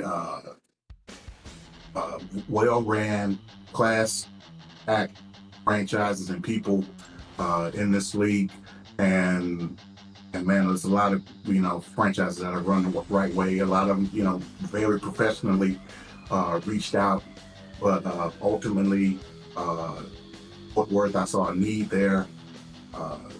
Stephen Hacker, he reached out to me initially, and we've had a good, cordial friendly relationship throughout my time in the league, and it just and I know what you were saying about the Cardinals ending up going to division rivalry, especially in-state rivalry, but it just felt like the right place to be ultimately. It really came down to Fort Worth and another franchise, but it just felt like I just wanted to put myself back out there, Cam, and not have any regrets about where I was going or have to think about it. And I just feel like this is the right place. Well, Mike, any other thoughts as we get ready to see what Birmingham's got up their sleeve? Going to be interesting to see their first class of signings. But anything else surprise you across the wire as we've gone along here tonight? Not really. It's some of the money, man. Like I said, the $9 million. How does someone get to be a $9 million player? It's just that type of thing is blowing my mind. But all of it is interesting. It's cool seeing people, going to different places. But I'm also wondering about, do we know if like Johnny Pickler or a Bryant Dynasty, have they called it a career, or we don't know anything yet? We have not. I believe Dynasty announced his retirement. I have not seen Pickler come across the wire yet, although I don't think that there is a retirement imminent there. But you're right. There's some. I mean, Carolina's got a new rookie quarterback. You got Wigmore in Bossier City. We don't know what Birmingham's going to do yet. I'm trying to think if there's been any other. Well, Detroit says that they have a quarterback. That is yet to sign. We don't have any word on what Florida's doing yet. So there's definitely some some pieces that have still yet to fall into place. And we've got Minnesota and Washington coming up tonight as well. Yeah, it's gonna be some interesting stuff coming through the shoot. I'm pretty sure. And I saw what Ashley said. I'm not leaving without a ring, but it always baffles me, Cam, that they never give me a call as far as, hey, would you like to come join us? They Arizona, man. I don't get those guys. Well, let me check. Now Eddie texted me, oh, I thought you'd never leave Houston, but the offer never came behind it. But anyway, you know what? That's on the schedule too. So, we'll see. We'll see what they have to say when they take on you and your new squad. I'm looking forward to being on the field with those guys, man, and just to see. And I've had the opportunity also, man. I'll be remiss if I didn't say this about Damon in Houston, man. He gave me an opportunity to come into ownership in this league, and he and I became pretty close, pretty good friends, and his family's been to my home, and since I've been in Houston and all that. So even before I got to Houston, Damon had an opportunity to come by the house, and it was really tough. It was really, really tough. As I told him when I decided to leave, it was really, as you and I have had conversations in the past, how it's supposed to hurt when you lose. You're supposed to feel it, and I felt it leaving Houston. I really did. It was a tough choice, but man, nothing but respect for Houston. And if I can't win it, I definitely want those guys to win it next season. Mike, thanks for joining the program. Good luck in Fort Worth, and hey, maybe we'll see you later this weekend. Hey, sounds good, Cam. Looking forward to it. Yeah, mate. That was Mike St. Green making a big move to Fort Worth, and we had another big signing come across, another wide receiver of note, Al Dillapre Sr. coming over from Sin City. He's going to Miami. We got to look at the Miami receiving core right now because it is stacking up big time. You got Ivory Irvin, Nick Twice, Al Dillapre Sr., Sandcastle and Busters at tight end. Still no quarterback yet in Miami, but my goodness, it is getting interesting for the Stingrays and that South Division right now. Cliff Allen is in the chat, a legend in his own right. Cliff Allen, I gotta scroll over to the all-time numbers. Cliff Allen, 9th all-time in field goals made with 217. Welcome back to the chat, Cliff.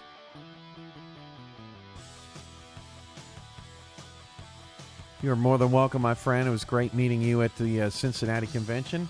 We'll never forget that chat we had at FC Cincinnati. Coming up, it's Birmingham's Michael Goodman. What will the Birmingham Hellhounds look like in season 26?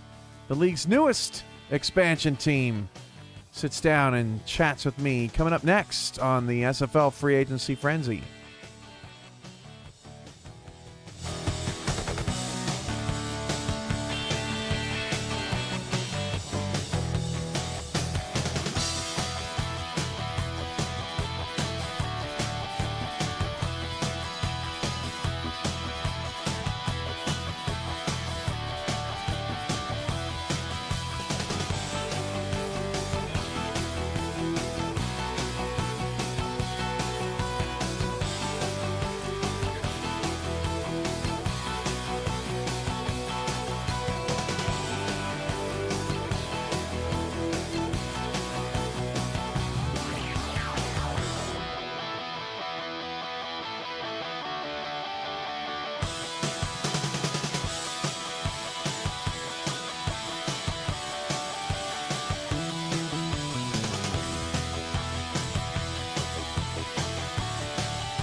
Welcome back to SFL Free Agency Frenzy. I have Birmingham Hellhounds Michael Goodman with me, the newest team in the SFL, getting ready to publish their first ever signings, a momentous occasion. Michael, I know that you and your partner Jimmy Hatsis have been, a long time coming. This is your moment here on the Frenzy Show. How are you today? Man, we're excited and pumped up to get this season going, Cam. It's been obviously the way our season ended last year just adds fuel to the fire as we try to get going here. But we're super thrilled, super pumped to get this signing going. That leads us to the next milestone of the schedule release and into the next season for season 26. It's a privilege and an honor to be an owner in this league. Community is just fantastic, and love every member here. Love all of our players. As you can see, I just published some of them. What was awesome about this group here is as we transition the transition stage over to Birmingham, there was all nothing but love. Everybody wanted to come, didn't want to play for nobody else. So we were very fortunate on that end to have players that really believe in the locker room, really believe in our culture and what we do as an organization, and coaches that put all time and energy into our players first. We help guide progression. You know, if people need help with progression, we help them with all that as well. And it was just, we're very fortunate that all these players that you see that we've had signed so far that really wanted to take this journey from Denver as we progress Denver, back to some standard of getting into the playoffs. They wanted to continue this journey with us in Birmingham, and we're so thankful and so happy for that. I count 14 players returning, including the standout Dylan Lewis, who's been with the franchise for a while, Hugo Reynosa, Gerald Cumbus, also staple, John Martin, obviously the big staple of the defense of the former Denver Nightwings. So are those the returners or just the first batch of them? Well, that's all I can publish right now. We're waiting on some people signed it. But, getting John Martin and all these guys that came over with us is very near and dear to what we try to do, what we're trying to build in Denver, and what we're going to build here in Birmingham. So we did do some position changes. So Marcella Martin's now our center. D'Angelo, who was a dev player, she's now going to guard. So I'll go ahead and publish. One of our things we wanted to do was try to fill out our offensive line. So from a rookie standpoint, if you want to hit refresh. Yep. Pair of tackles. Yep. So we were able to get Morgan, who played for the New York Gargoyles, and Damon, who played for Birmingham in the SFL. Really solid additions to our offensive line. That puts us at 5 offensive linemen season. That was one of our goals going into season 26, was to get our offensive line to get filled out so we can have good pass protection and good running lanes open up. So that was very key. I'll go ahead and publish this one. Give me just a second.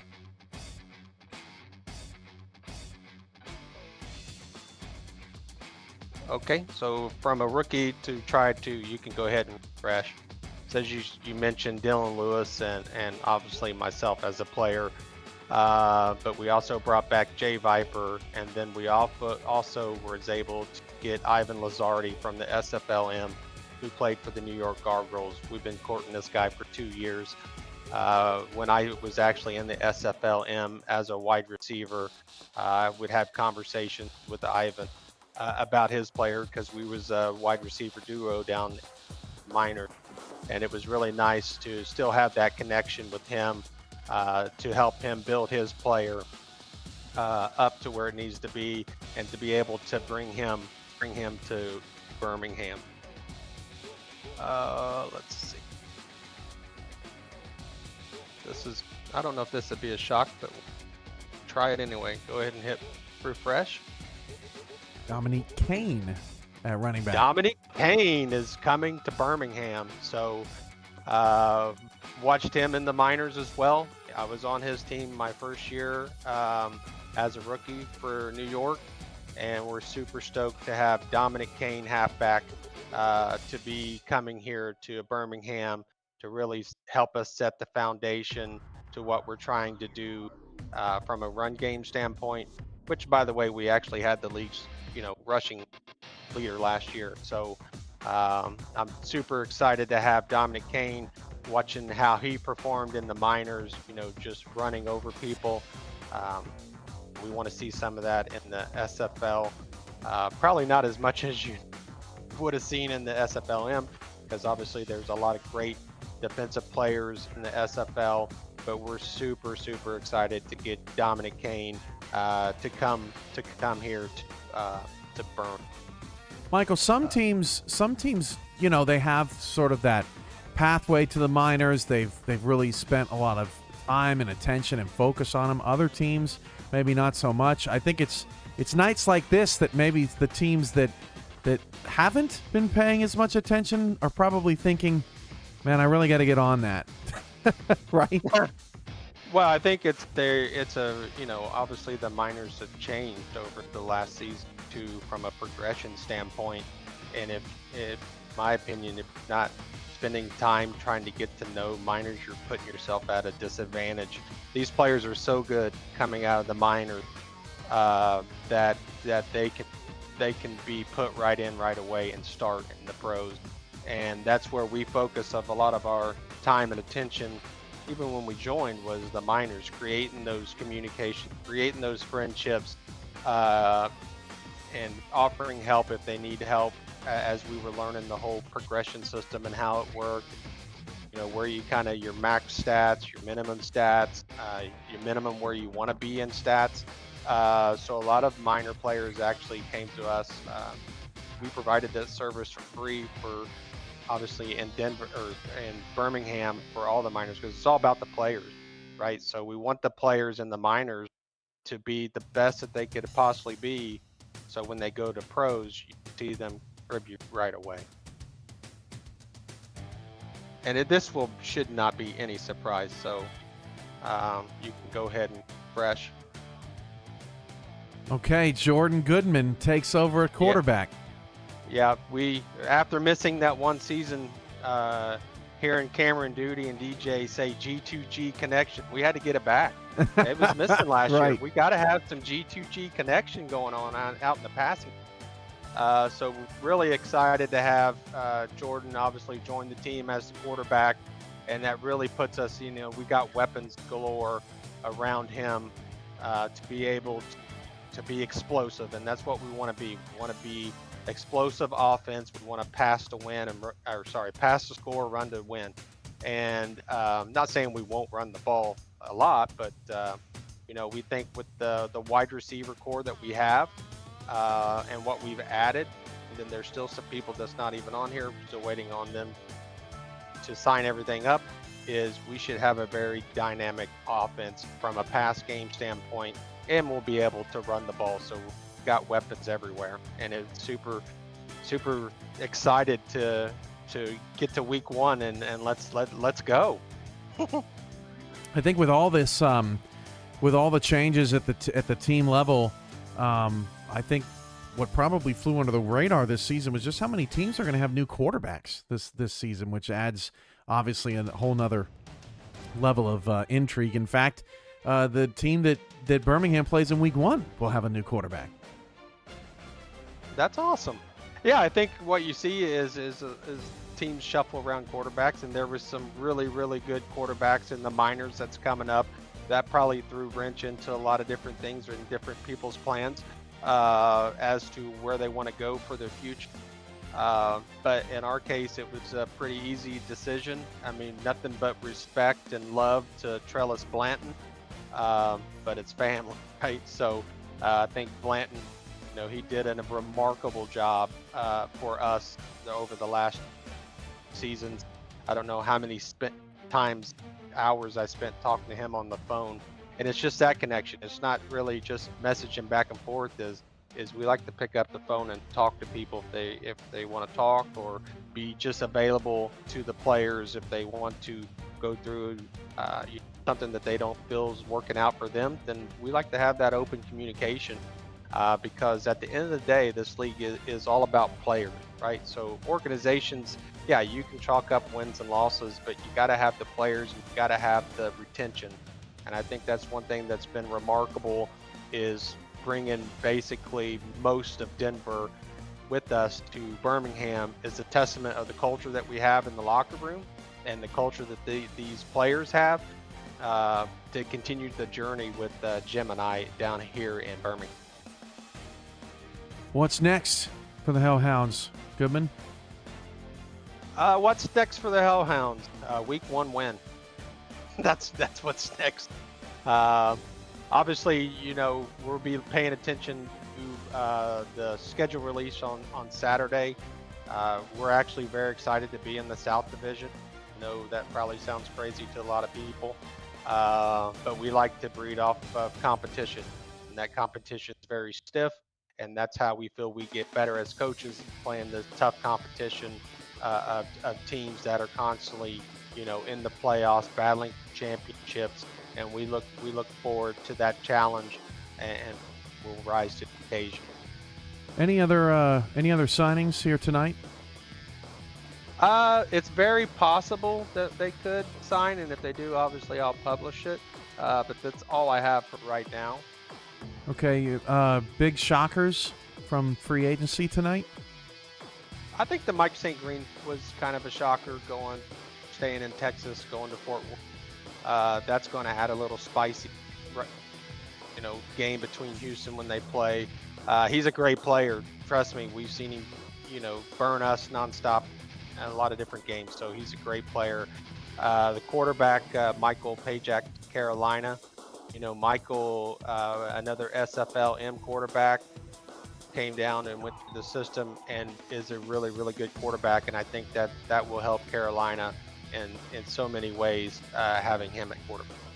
Michael, as a minor league guy, it gives me an opportunity. I feel like I can't go this show without talking about the draft tomorrow and talking about some of the new leadership down in the minors, some of the advanced leadership in the majors. If anybody has put in a ticket over the last 2 weeks, I think you're seeing it faster, a faster response time, and that goes at both levels. I was talking to my wife earlier this week, and I said for the first time in a really long time, it feels like I'm actually running a fully functioning league. It's been phenomenal, and I am so optimistic for 2026, as I'm sure you are as well. And thank you for all that you did to contribute to the minors over the last year or so. Yeah, they're amazing. They're an amazing group down there. Obviously, the group that you put together down there. I just put in a ticket the other day, and within 2 minutes, there was a response. So I'm looking forward to see Ellie and JW and all them, and they all have great hearts and want to do what's best for this league down in the minor league system. And I think the minors are in good hands. And obviously, Alex does a remarkable job, broadcasting games. So that's really, really great to see. And the minors are definitely in. If you want to refresh one more time, I actually had someone else go ahead and sign their contract. Oh, I was wondering. I didn't want to say anything, but I was wondering. Bailey O'Shaughnessy back in Birmingham.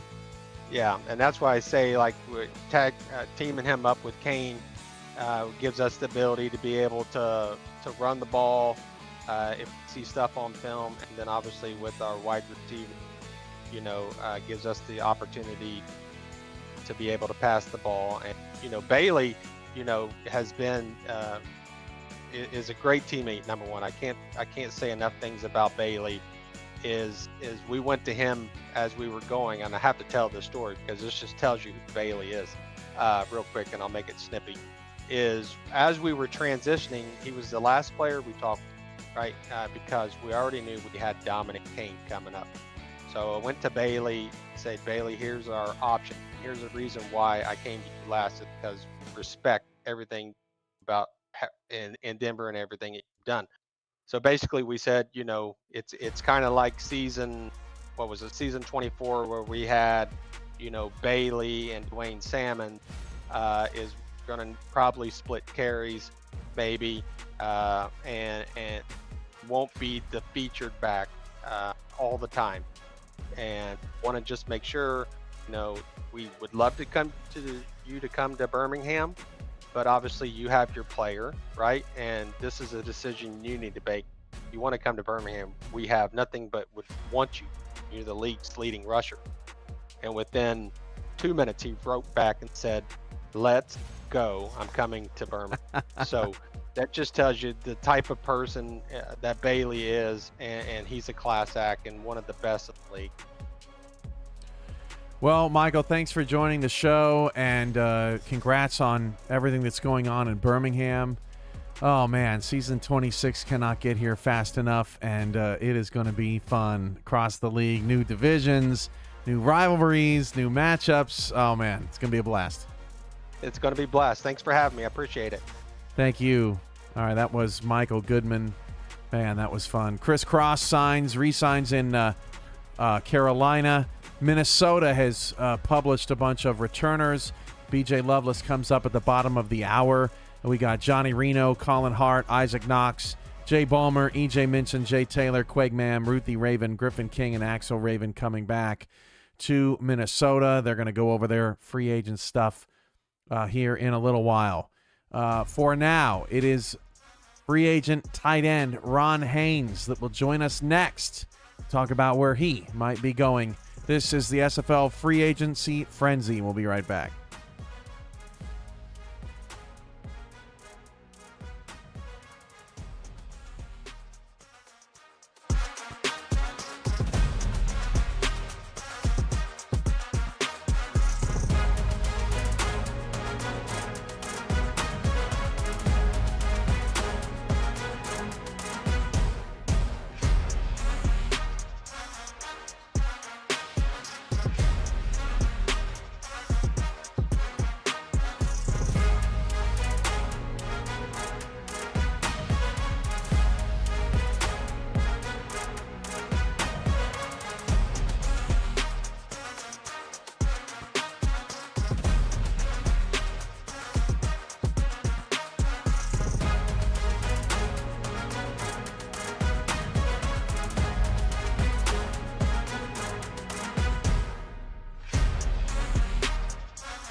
Welcome back to the Free Agency Frenzy Show. I am SFL Commissioner Cameron Irvine, and right now on the phone we have one of my favorite people in the SFL, and I don't mind saying it, and if you ever met Ron Haynes, you would say it too. Ron, welcome to the program. Thanks, Cam. I'm glad to be here with y'all this evening. Kind of nervous about all this, but excited to talk about where I think I'm going to, or where I'm going to be going next. Yeah. A standout at tight end for many years and on and off the field, obviously, in the SFL as well. I think the question on everyone's mind is why leave Florida now, or why at all? What say you, Mr. Haynes? Yeah, for me, it was just a lot of talk that I had picked up over the years of doing stats and listening to a lot of people that have been in the league for a while. It just kind of got a sense that, maybe it might be time to go out and see what else is in the league, because the SFL is pretty dynamic, and so I thought it was a good time to just explore the league, another aspect of the league. Florida, I've enjoyed my time extremely a lot with them. Art and Mighty treated me very well. They took a chance on a rookie in season 19. And I was fortunate enough to, ride along with a lot of veterans and come home with a couple of league championships. And so, with that experience and the build that they've been helping me to get, I just, was talking to people at the conventions. We at the Cincinnati convention, and again in Texas. I think that was South Shore. Yep. I had some really good conversations with a lot of folks in the league that that only knew through voice chat on games, and it was just a eye-opening experience for me. So with that, I've been having some discussions with somebody off and on for the past year, and I'm getting ready to make an adventure to a new team. All right. Well, we'll see what that new team is. That is the Mexico City Aztecs at Tide, and I'd say I'm surprised, but I'm not surprised, as you've worked closely with Mike Daggs and Gerald Smith on the Matt Wilson SFL Kickoff Show over the years. But you are now officially an Aztec. How does it feel, Ron, and what ultimately led you to Mexico City? Thank you. You ultimately led me there was Mike Daggs and his tenacity. I mean, he's always a consummate gentleman. But we talked, and I never felt pressured or anything like that. And there were some other folks that I had talked to a little bit, but he was always pinging me and saying, "How you doing? What's going on?" So I hadn't even been in the locker room with the team yet, and I felt like I was part of it and at home. So it just felt like a natural place to go. There are many teams fighting over the fact that you chose to go to Mexico City. You were obviously a highly touted free agent, and kind of like I was talking about with Mike St. Green. A lot of times players they might view free agency as a bad thing, or they might view it as something that maybe they don't want to do or is not interesting to them, but it definitely shows a different side of the league, doesn't it, Ron? To be sort of courted and feel appreciated in ways that maybe you wouldn't being, on any kind of team for a really long time, Florida or otherwise, right? And what was that? Did anything surprise you about the process of free agency, and did it give you any kind of excitement and feelings in it all? Yeah. I mean, having joined the league, like I said, in season 19 and going through, until we just finished 25, it was just an aspect of the league that I had never experienced. I never asked anybody about it. And when I started talking with Mike, and he started explaining to me the process, of how it works. And so he opened my eyes a lot and made me feel more comfortable about the process. My big concern that I had was, as a player in the league, how do you tell your team that you're with that you want to leave, And I got to tell you, when I DM'd Mighty and Art and I talked to him about it, I mean, everybody was just so supportive. And they understood. It was no anger, no nothing like that. In fact, they've told me I could come back anytime. Come home someday. So it was just a very warm and welcoming experience. And Mike has made the process very smooth. He's a very good GM, and as we all know, he does great things with the Matt Wilson Show and the league in general with stats and broadcasters. And so I thank him for that. And I'm just. Yeah, that's all I got to say about the process. I just thought it went real well. Ron, how do you think that tonight has gone around the league? Is there anything that's really surprised you as a guy that does stats for a lot of games? You watched a lot of these players over the years play. Probably more, almost as much as I have. So, what are the big surprises to you? Yeah, I was looking at the rosters and I was thinking, man, I've done highlight videos for that player and that player, and I'm like Mexico, I'm like, well, I'm going to be on the team with these guys now, So but I think watching this evening's broadcast is like you said, the Baltimore players and where they're all ending up, because I kind of thought they might all stay together as a core and end up somewhere, but that's not happening. So. Yeah, it's interesting. Sometimes you have teams, I mean, even Sin City as well, that have been kind of split up. And sometimes teams will sort of travel together and follow that natural progression to the next era. But there wasn't any natural progression on those teams. And so everybody's kind of been divvied up. And it's interesting to see where everyone's going. As a team, Ron, that you've watched from afar over the years, of course, Mexico City, 3 straight championship game appearances. They fell short against Vancouver this last time. The score certainly does not indicate how close that game was. But, what do you like about the team and how they play on the field and what they have going on actually on the field? And does it give you a lot of hope over Ron Haynes' numbers in the future? Yeah, no, but watching them, you can see the progression over the seasons as they were just kind of getting better and better, and their offensive schemes were changing, and they weren't so predictable.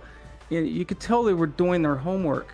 And then it paid dividends, as we know, they were back-to-back championship winners, and then they made it to a 3rd chip, And, hats off to Vancouver. I mean, they've done the same thing. They've just gotten better and better, and they're dogged, And I think the league in general, we talked about this in season 25, and just how there's just so much talent across the league and so many teams that have so much potential. And so I'm hoping, I think that, for me, it's not the numbers. I don't care about the numbers. It's just getting in a position that the offensive coordinator can put me in the best position to help the team win. If that's catching passes or blocking, I don't care. That's what it's all about to me. Well, Ron, it was certainly great having you on the show. By the way, last time we spoke, you're the team that you cover in high school in Missouri was going down into hostile territory. What ended up of the postseason for you? Yeah, thanks for asking. Yeah, so our high school team here in Missouri, that I cover, we went to the state championship, and we won the game. Went 14-0. We won back-to-back state championships, and we won the championship game 59-0. Wow! And our defense this past season, in 14 games, gave up 9 touchdowns, 4 running, 5 passing. 2 of those touchdowns were to when our JV team was playing the other team's varsity team, and 1 of them was the special teams. So in actuality, the defense gave up 5 touchdowns the whole season. Well, and you know a little something about winning back-to-back championships now going to Mexico City then, don't you? Yes, sir. And Florida, for that matter, right? Yeah. I got one last thing to say. I know you want to get more going here, if you don't mind. Sure. To the draft coming up tomorrow and everybody joining the league, man, you made the right decision. This is an awesome experience. If you get a chance and you want to do something for your team, consider stats. I've been doing stats now for 5 or 6 seasons now, and I'm telling you, you won't regret it. It's a great time. You get to see the broadcast from behind the scenes. You get to meet a lot of people and talk to a lot of people who've been in the league for a long time. And if you just listen, you'll learn a whole lot. And there's a whole bunch of us that do stats that will help you along the way and make sure you get it right. Do something for your team, something for the league. If you can, if you have the time, come on out and join us in the stats truck. We'd love to have you. A perfect soundbite, Ron, and I think we'll need to clip that along the way and and set that aside for anybody joining the league. But Ron, appreciate you always. I think big things are in your future here and otherwise. And congrats on another state championship. And they give you rings, right, Ron? They do. Okay. Well, they don't give it to us, but yeah. Yeah, but it's. Well, I don't either. For my sign. I don't either. To be fair, so today, so as long as you get them, Ron. Congrats, man, on all the success. We'll see you soon. Thanks, sir. Take care. That was one of the greats, Ron Haynes, joining the Mexico City Aztecs, which comes as a little bit of a surprise, but not too big of a surprise. Let's get to some other signings. Dallas Sanders coming over from maybe Mike's that a rookie, or was he in Oklahoma City? Yolea's coming back. Off the dev team. Cameron Duty's coming back to Miami. Nate Brown is going to Fort Worth. Big signing here. Former Baltimore Vulture. $3.2 million at defensive tackle. Yes, OKC. That's what I thought. But Nate Brown going to Fort Worth, another big get for the Fort Worth Toros. They're having a nice night. Garrett Evans for Florida as Florida's signings start to come through. That was by way of Houston, $1.2 million, and then Roy Towers at corner coming over from Baltimore, $2.6 million. So a number of Baltimore players factioning out to other teams. Spelling is back in Miami as well, $2.4 million. Coming up next, Minnesota's BJ Loveless as the SFL's free agency frenzy rolls on. We are up to, drum roll please, we are up to 368 signings as we hit the last half hour of the program. Don't go anywhere. Free agency frenzy returns in a moment.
Welcome back to SFL's Free Agency Frenzy. I'm here with Minnesota's BJ Loveless, who published a bunch of re-signings earlier in the program.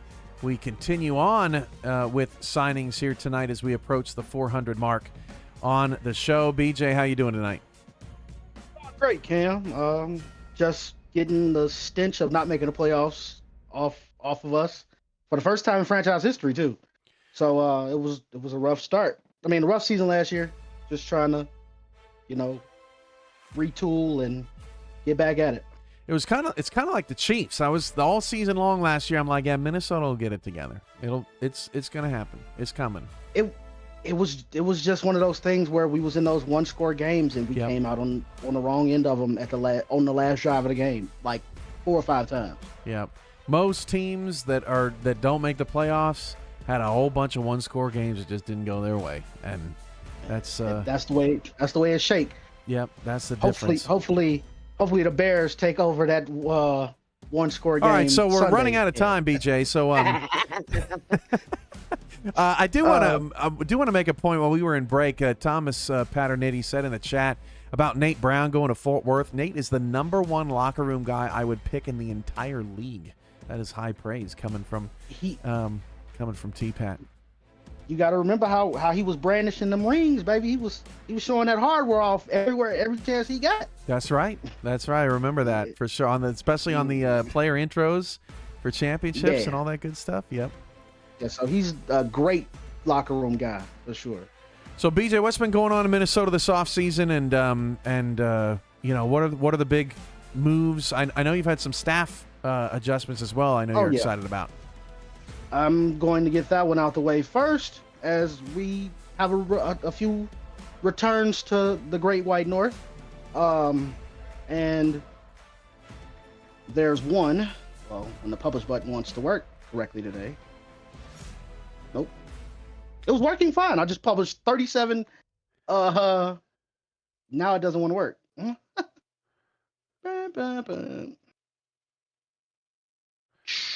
Well, actually, Right. I am seeing they just came Try it now. across. I actually missed the second batch of those. I'm not really sure how I did. So we got. I'll just go with what I got in front of me. Johnny Reno, Colin Hart, Isaac Knox, Jay Ballmer, EJ Minson, Jay Taylor, Quag Mam, Ruthie Raven, Griffin King, Axel Raven, Angela Meerkat, Stephon Fords, BJ Loveless, Stephen Black, Johnny Bravo, Nicholas Frossel, Chris Stock, David Leathers, Derek Meerkat, Slyn Shady, and Mark Mello all returning. Yep, and hit that refresh button and get my new / returning head coach some love. Where's Comisac? There he was. Mr. Comisac is a great friend of mine. We've had relationships through multiple teams, including this one. We patched some things up, and I feel like this was just the right time to bring him back as a tight end this season. So we're glad to have him back, and keep Eddie from getting him like I told him at the convention as well. Shout out to Eddie. But I come through on what I say. But again, me and his relationship go a long way. He's a great coach in this league and has had success before. And I think he just saw that we were missing something in the last season, and I think he's ready to hit the ground rolling. And that takes you to 22 players, along with the 21 that have already been published for re-signing. But you mentioned Comisac at the convention. Ron Haynes mentioned the convention.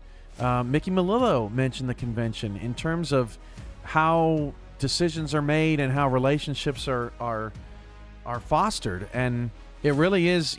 I'm just over there doing games and doing my job, but y'all are all over in the corner, like talking about the future. Oh yeah, we got T the Queen a couple seasons ago because of the convention, Mickey and the convention. It's all about networking with people, man. And I tell people all the time, if you want to, if you have the desire to go and have the resources to go. It's one of the best experiences you could ever have with a group of people, bro. All right, will we see you in Denver? Absolutely. Oh, absolutely. That's what I'm talking about. Oh yeah. All right, absolutely. I will be in Denver. So we got 22 signings for Minnesota. Any other announcements you want to make tonight? Yep, we got another returning guy, and one of our first draft picks from our inaugural season. Tigger Clay coming over from Charleston. BJ, you got to your pitch to people has got to be, hey man, the grass ain't always greener. Just come on back. Yes, it is. It absolutely is. I've pitched that to a couple people. Robert Henson, he's in the chat. I've pitched it to him before. I've pitched it to all our former players because they love it here. Guys want to see what it's like in other locker rooms. They usually hate it, and then they come back and they be like, "Oh, I'm so glad to be back." But we always welcome you with open arms, and it's always love in Minnesota. Everybody have fun. You see, we have some of the biggest roster retention in the league. Yeah. And guys are coming back now. So I got a couple more, but glad to have Tigger back. He was ecstatic to be back in Minnesota. He had a good year in Charleston last year too. So it's like it's great to have a guy with that kind of speed back on the field for us and being able to make plays at that position and moving me back inside. So that's always a big thing, and helping that front seven. There you go. Okay, who's next? And we got somebody up the middle. Not a lot of people would expect this one, but this is a big one for us. Ooh, Jerry D. Gond, former Toro. Wow, how'd that come about? Shout out to our assistant GM, Derek Meerkat. He's working in silence as well. Robert, shout out to Robert Brady. I got the gift of gab, man. You always welcome over here too. If we got a spot for you, come on in. But getting Jerry D gone, he's a friend of Derek's, and they have been chatting it up, and we needed some interior help. We suffered after losing Max Knight last off season. Yep. And it showed, and and now we're starting to get back to that. We got a couple of guys that are still waiting to sign on the front side. In the front four, but this was a great start to what we had planned for the offseason with getting Charity gone, and I can't wait for him to start making plays.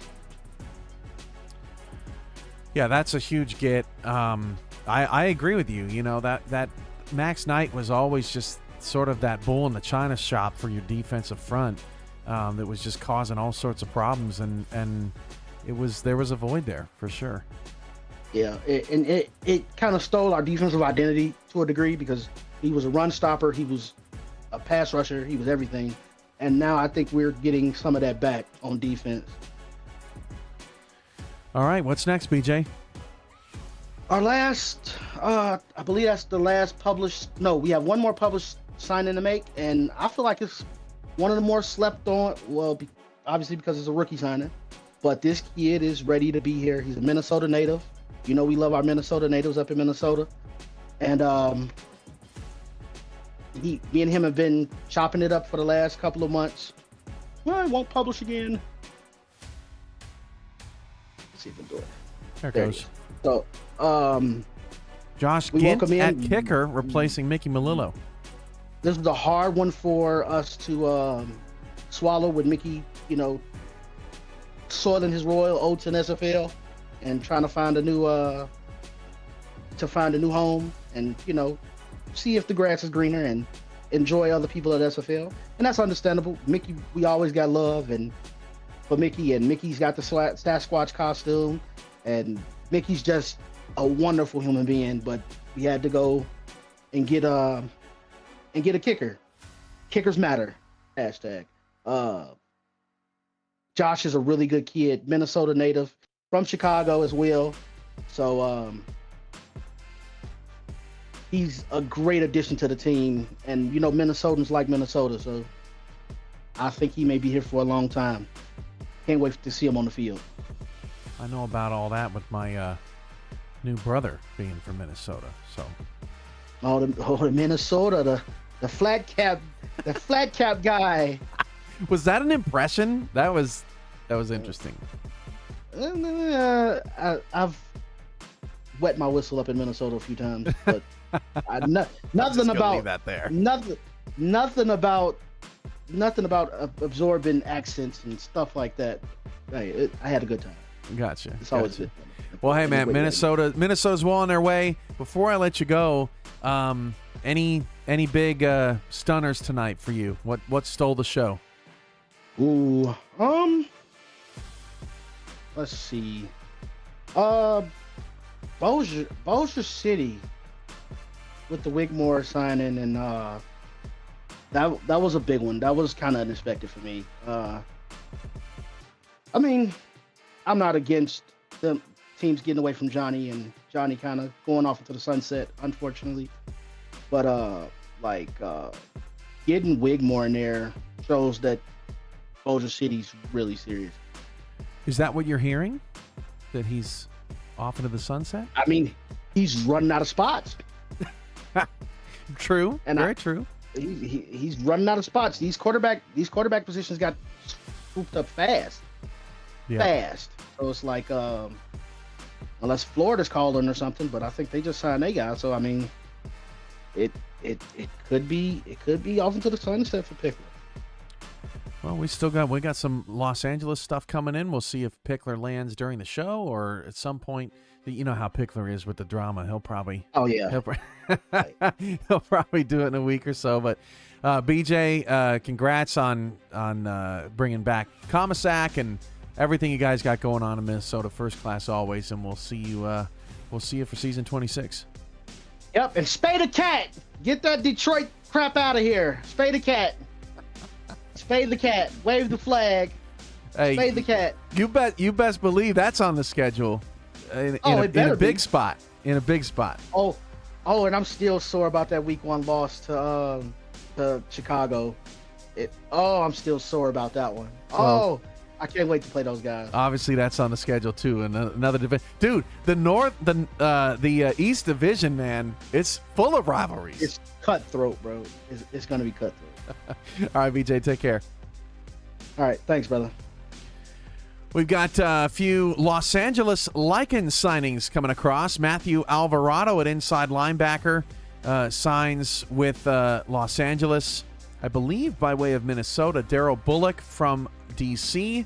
And Stephen McMichaels coming over from Oklahoma City and signing with LA at $3.8 million. Big get for Los Angeles. Last but not least on the show, Washington's Robert Thump will go over the Tridents signings in the final segment of SFL Free Agency Frenzy tonight. Stay right here.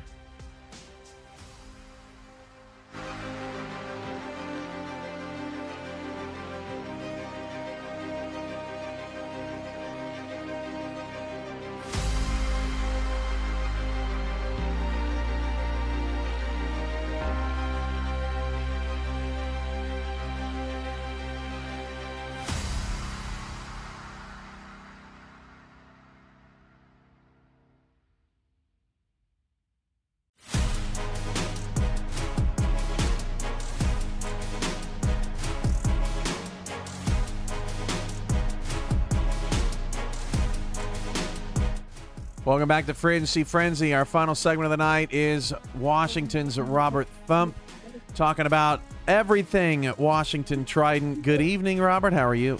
Good evening. Good. How are you, Cam? I am great. What do you think of what you've seen around the league so far? Yeah, I think it's been pretty fun, right? I feel like with the added rookies in there, it gives you a little bit of extra juice that you can really get it. A couple folding teams that maybe were unexpected at some points, but all in all, I think it's been a great show so far, and we're ready to put a bow on it correctly. All righty, let's get to it. Steer us, Robert. All right, so put a couple re-signings out there. Of course, they don't want to work. Let's see if I hit this refresh button, if that helps at all.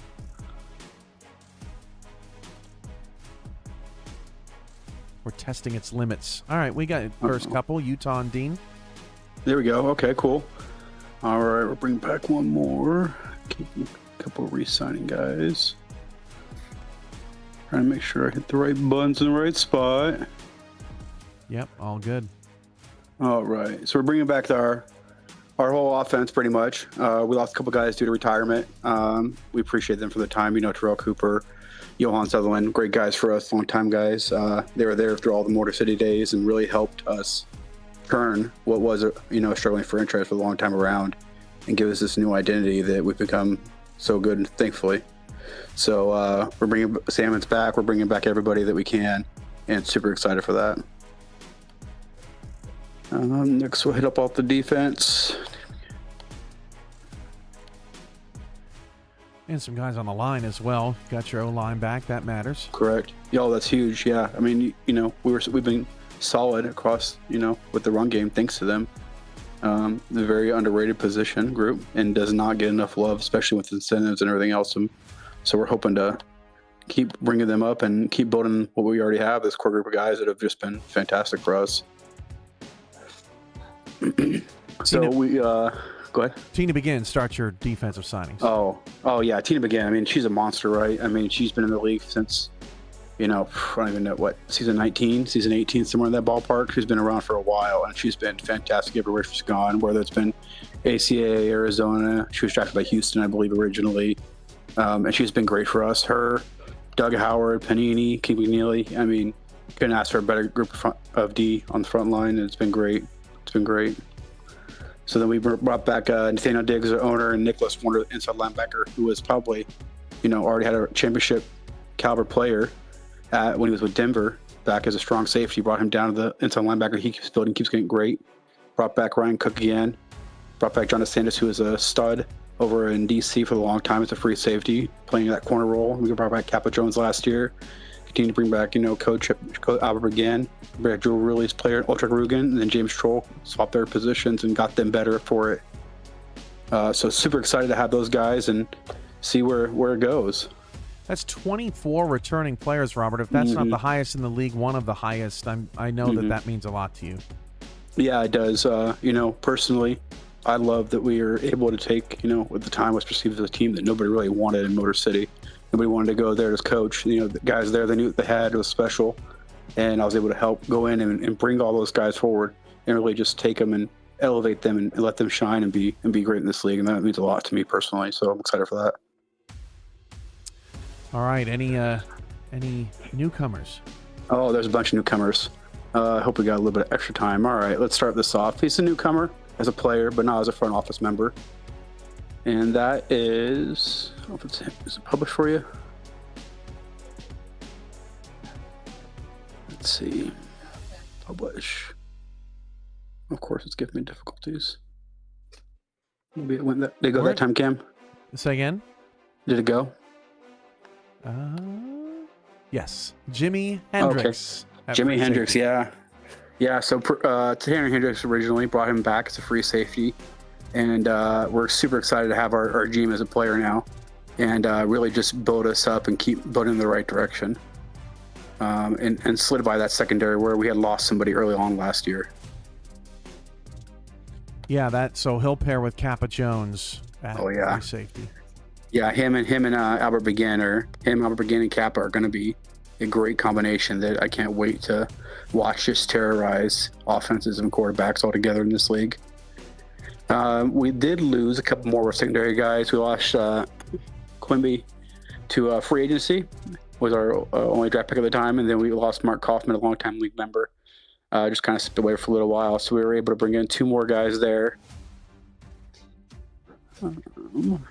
Joshua Durr and Evan Lacey from Sin City. Yeah, great people, great guys. They both have been huge helps, and not only just on the field, but off it as well. With stats, with GMs, with just experience in this league that knows how to get it done and how to get there. We're looking to obviously get over the hump and get to a championship and win a bunch of them. So we're bringing in guys that we know can get us there and help us get there. Huge gets in the secondary. Yeah, so then we bring in 2 more. We had a little of a bump in the road last season, I would say, with our linebacking core. We had at one point what I feel was the best. So instead of going to get 1 more guy, we went and got 2 more guys. Jay Mart and Jeff Melanishin. Yeah, I mean, come on. You can't talk about some better linebackers to bring in to solidify our linebacking core and just really bring havoc and be able to be flexible as a defense as a whole. Can't wait for it. Jay Mart too. I mean, he's been a dog for years. Jay Mart is something special. Him and Martin over in Birmingham. Oh yeah. Those 2 have always stood out to me as like, man, they can do it all. Yeah. Throw Jason Peace in there as well. Oh yeah. Well, we have a Martin, but it's not the Martin you're thinking of. So if you hit refresh, we'll bring in his second player. Yeah. Chevy Monte Carlo. Chevy Monte Carlo, yeah. Bring him in at $3.5 million as a fullback. I mean, I think it gets the job done, I hope, right?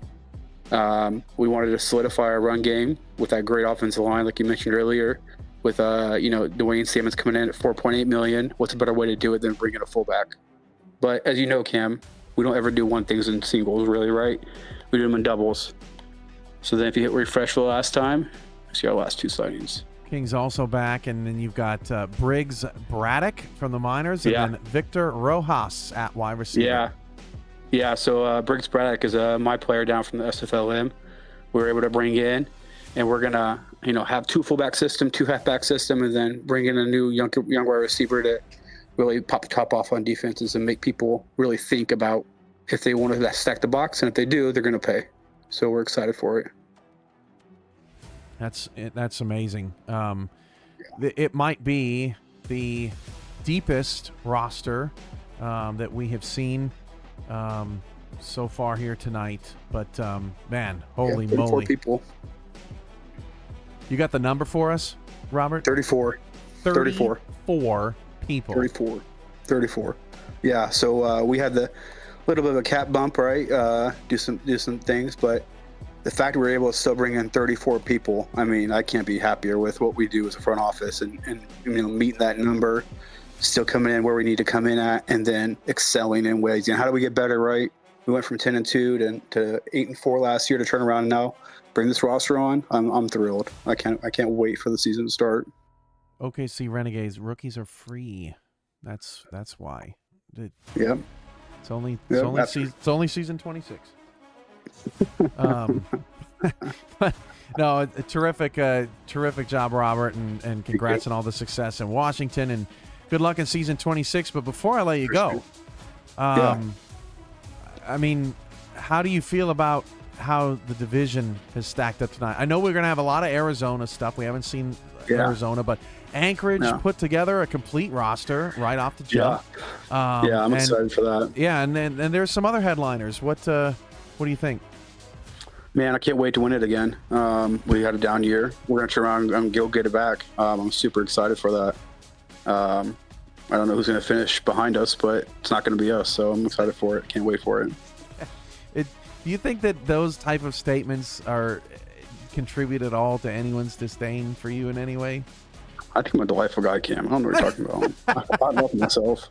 If you don't love yourself, who do you love, right? Yes, that's very. I mean, honestly, be honest. I love our roster. I love what we do. I think we've proven to be a tough team in this league, and I can't wait to do it again. You know, we don't take any team for granted, and we're gonna put a show on this year, and I can't wait. The chat is chat is very excited for the show to be wrapping up here after a 3-hour marathon. Man, it's been a lot of fun. Any final thoughts, final words, Robert? No, I'm good. Thank you for having me on, Kim. I appreciate it. All right, thanks, man. You too. Talk to you later. Thanks, man. Better, bye.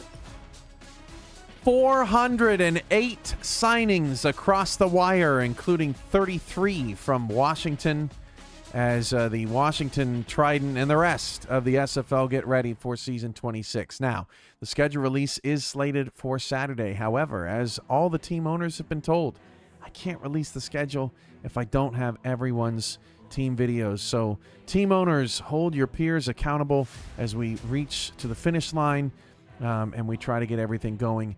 Owners, coming up in the next 24 hours or so, you'll have a download for the widescreen patch version of everything, and then you'll also have your form to discuss any sort of coaching rule changes, etc. coming. So we got plenty to do this week as a unit, as a league, and we've got plenty of tickets, plenty of tags, plenty of players to move over to rosters, or move over to locker rooms, I should say, plenty of roles, plenty of things to get to all around the league. Thank you for your patience, and thanks to our great staff who's been helping to make everything as smooth as possible each and every offseason so that we can have as smooth as possible season 26. For all of us at the Simulation Football League, I am SFL Commissioner Cameron Irvine. Thank you for joining us here on Free Agency Frenzy. One more refresh just to make sure we don't miss anybody, and we have not. Thank you all. Continue to watch the transactions and the signings in the coming days as more players sign and we find out more about what season 26 looks like across the SFL. Have a great night, everybody.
Can